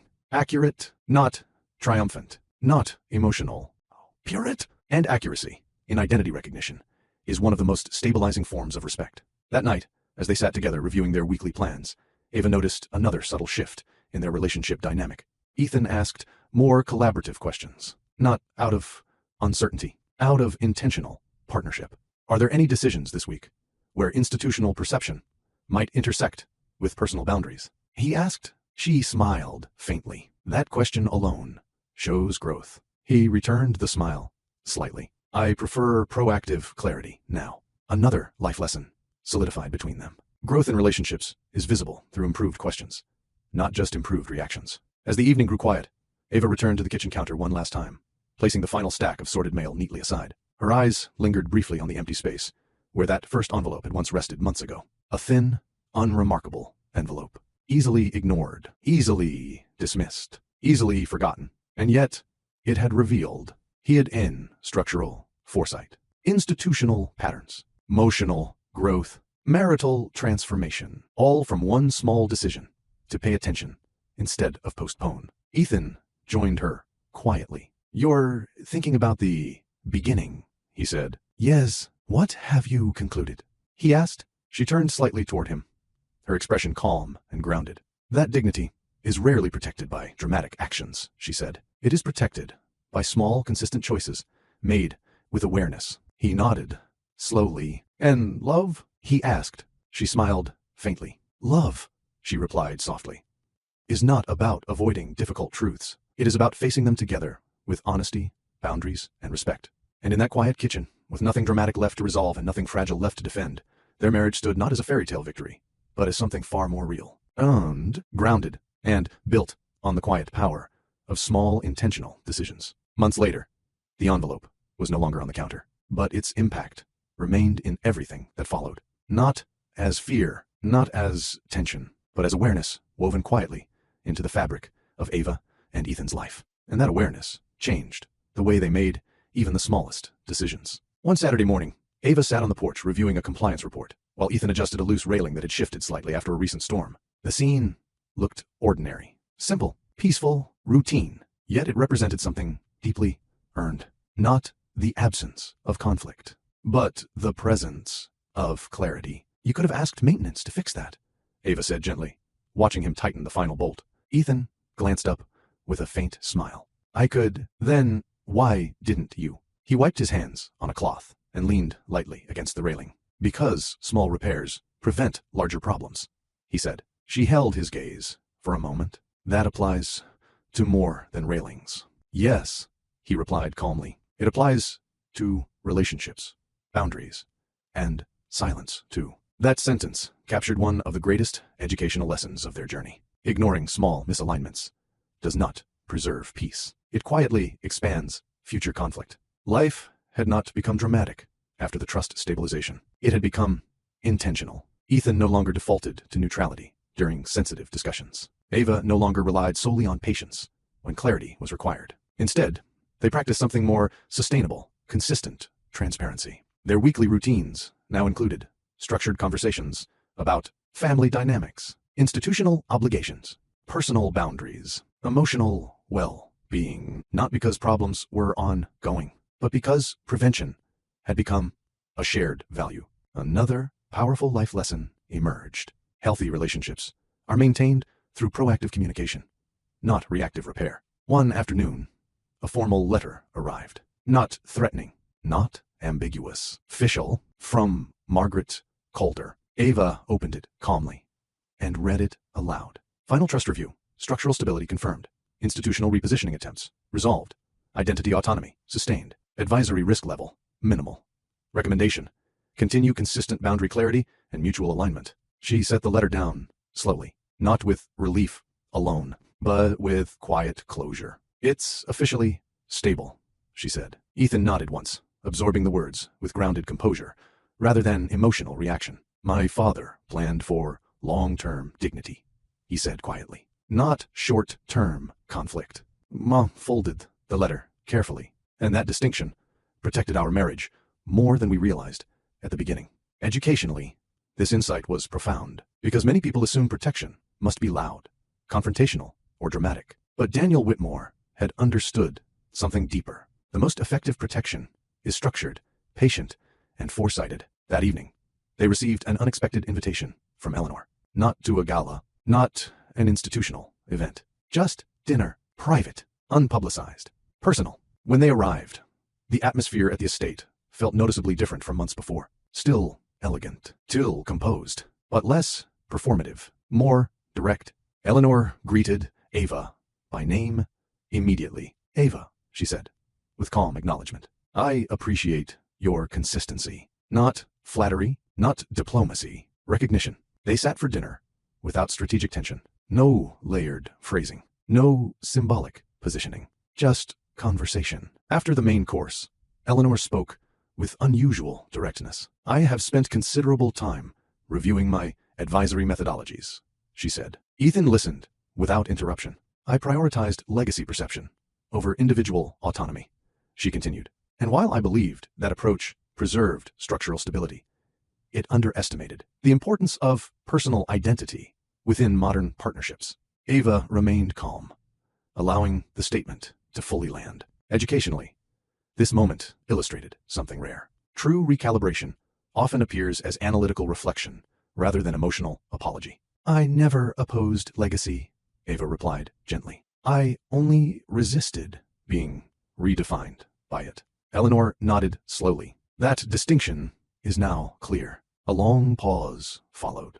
Not uncomfortable, respectful. Then Eleanor added something she had never said before. Your refusal to react emotionally forced institutional systems to reveal their assumptions, she said. And your documentation prevented those assumptions from solidifying into precedent. That acknowledgement carried immense weight. Not because it praised Ava, but because it recognized the effectiveness of dignified restraint paired with clarity. Another life lesson crystallized in that moment. Emotional discipline, combined with factual consistency, is one of the most powerful forms of self-protection. Ethan finally spoke. I also learned something through this experience, he said calmly. Eleanor turned toward him. For years, I believed maintaining peace required silence, he continued. But silence without clarification allowed narratives to form without my input. She studied him carefully. And now, she asked, now I understand that leadership in a family, he replied, means protecting the dignity of the person you chose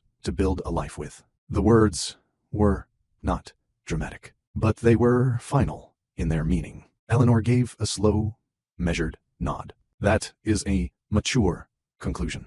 Not resistance. Not correction. Oh, them tense. After dinner, as they prepared to leave, Eleanor walked them to the entrance, something she had never done personally before. Ava, she said quietly, you were never incompatible with this family. Ava met her gaze calmly. You simply resisted structural reframing, Eleanor continued. And in doing so, you forced necessary recalibration. That was the closest Eleanor would ever come to an apology. And Ava understood that, because emotional intelligence includes recognizing the communication style of others.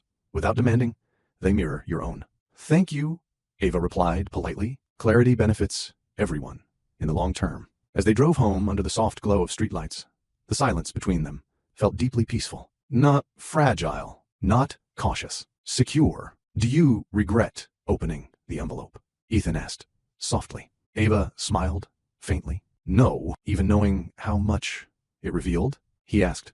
Yes, she said gently, because truth, revealed early, prevents quiet damage later. He nodded, slowly. Another life lesson, one he would carry for the rest of his life. When they reached home, Ava returned to the kitchen counter, the same place where everything had begun. She placed the final trust letter neatly in a drawer. Not hidden, not displayed, simply archived. Because the lesson had already been integrated into their lives. Ethan handed her a mug of coffee, just as he had done countless mornings before. Only now, the gesture carried deeper meaning. Not routine alone. Intentional care. I used to think love meant keeping life comfortable, he said quietly. Ava leaned lightly against the counter. And now? She asked. He met her gaze with calm certainty. Now I believe love means protecting each other's dignity, even when it requires uncomfortable clarity. She smiled, not brightly, but with grounded warmth. And I learned, she added, that patience without boundaries becomes silent suffering. But patience with clarity becomes strength. The house settled into its familiar quiet. No unresolved tension. No hidden pressure. No fragile peace built on avoidance. Just a marriage shaped by small decisions, honest conversations, mutual accountability, and consistent respect. Ava glanced once more at the counter, remembering the thin envelope she had almost ignored months ago. A small moment. Such an ordinary decision. And yet, it had quietly changed everything. Not through drama. Not through revenge. Not through emotional confrontation. But through awareness. Through dignity. Through boundaries upheld with calm consistency. And in the end, that was the true resolution of their story. Love did not eliminate conflict. It refused to survive by ignoring it. Dignity was not defended loudly. It was protected steadily. And the marriage that remained was not a fantasy of perfection, but something far more meaningful. A partnership where honesty, boundaries, and self-respect coexisted with love, quietly, firmly, and permanently. If you stayed until the end of this story, then you've just witnessed a powerful life lesson that many people overlook. Not all battles in life are loud. Some are quiet, strategic, and disguised as politeness, advice, or family expectations. Ava didn't win by shouting. G didn't win by revenge. She didn't win by emotional reactions. She protected her dignity through awareness, patience, documentation, and clear boundaries. And that is a lesson that applies to real life, in marriage, family, workplaces, and even friendships. Now I want to ask you something meaningful. What was the biggest lesson you learned from Ava and Ethan's journey? Was it about boundaries, emotional intelligence, or choosing clarity over silent endurance? Share your answer in the comments. Your insight might help someone else who is silently facing pressure in their own life. If this story taught you valuable lessons about healthy relationships, self-respect, family dynamics, and protecting your identity with dignity, then don't forget to like this video, subscribe to Love Stories by Mr. Johnson, and turn on notifications for more grounded American love stories that are not just entertaining, but deeply educational and life-changing. Because every powerful story isn't just meant to be watched. It's meant to be learned from.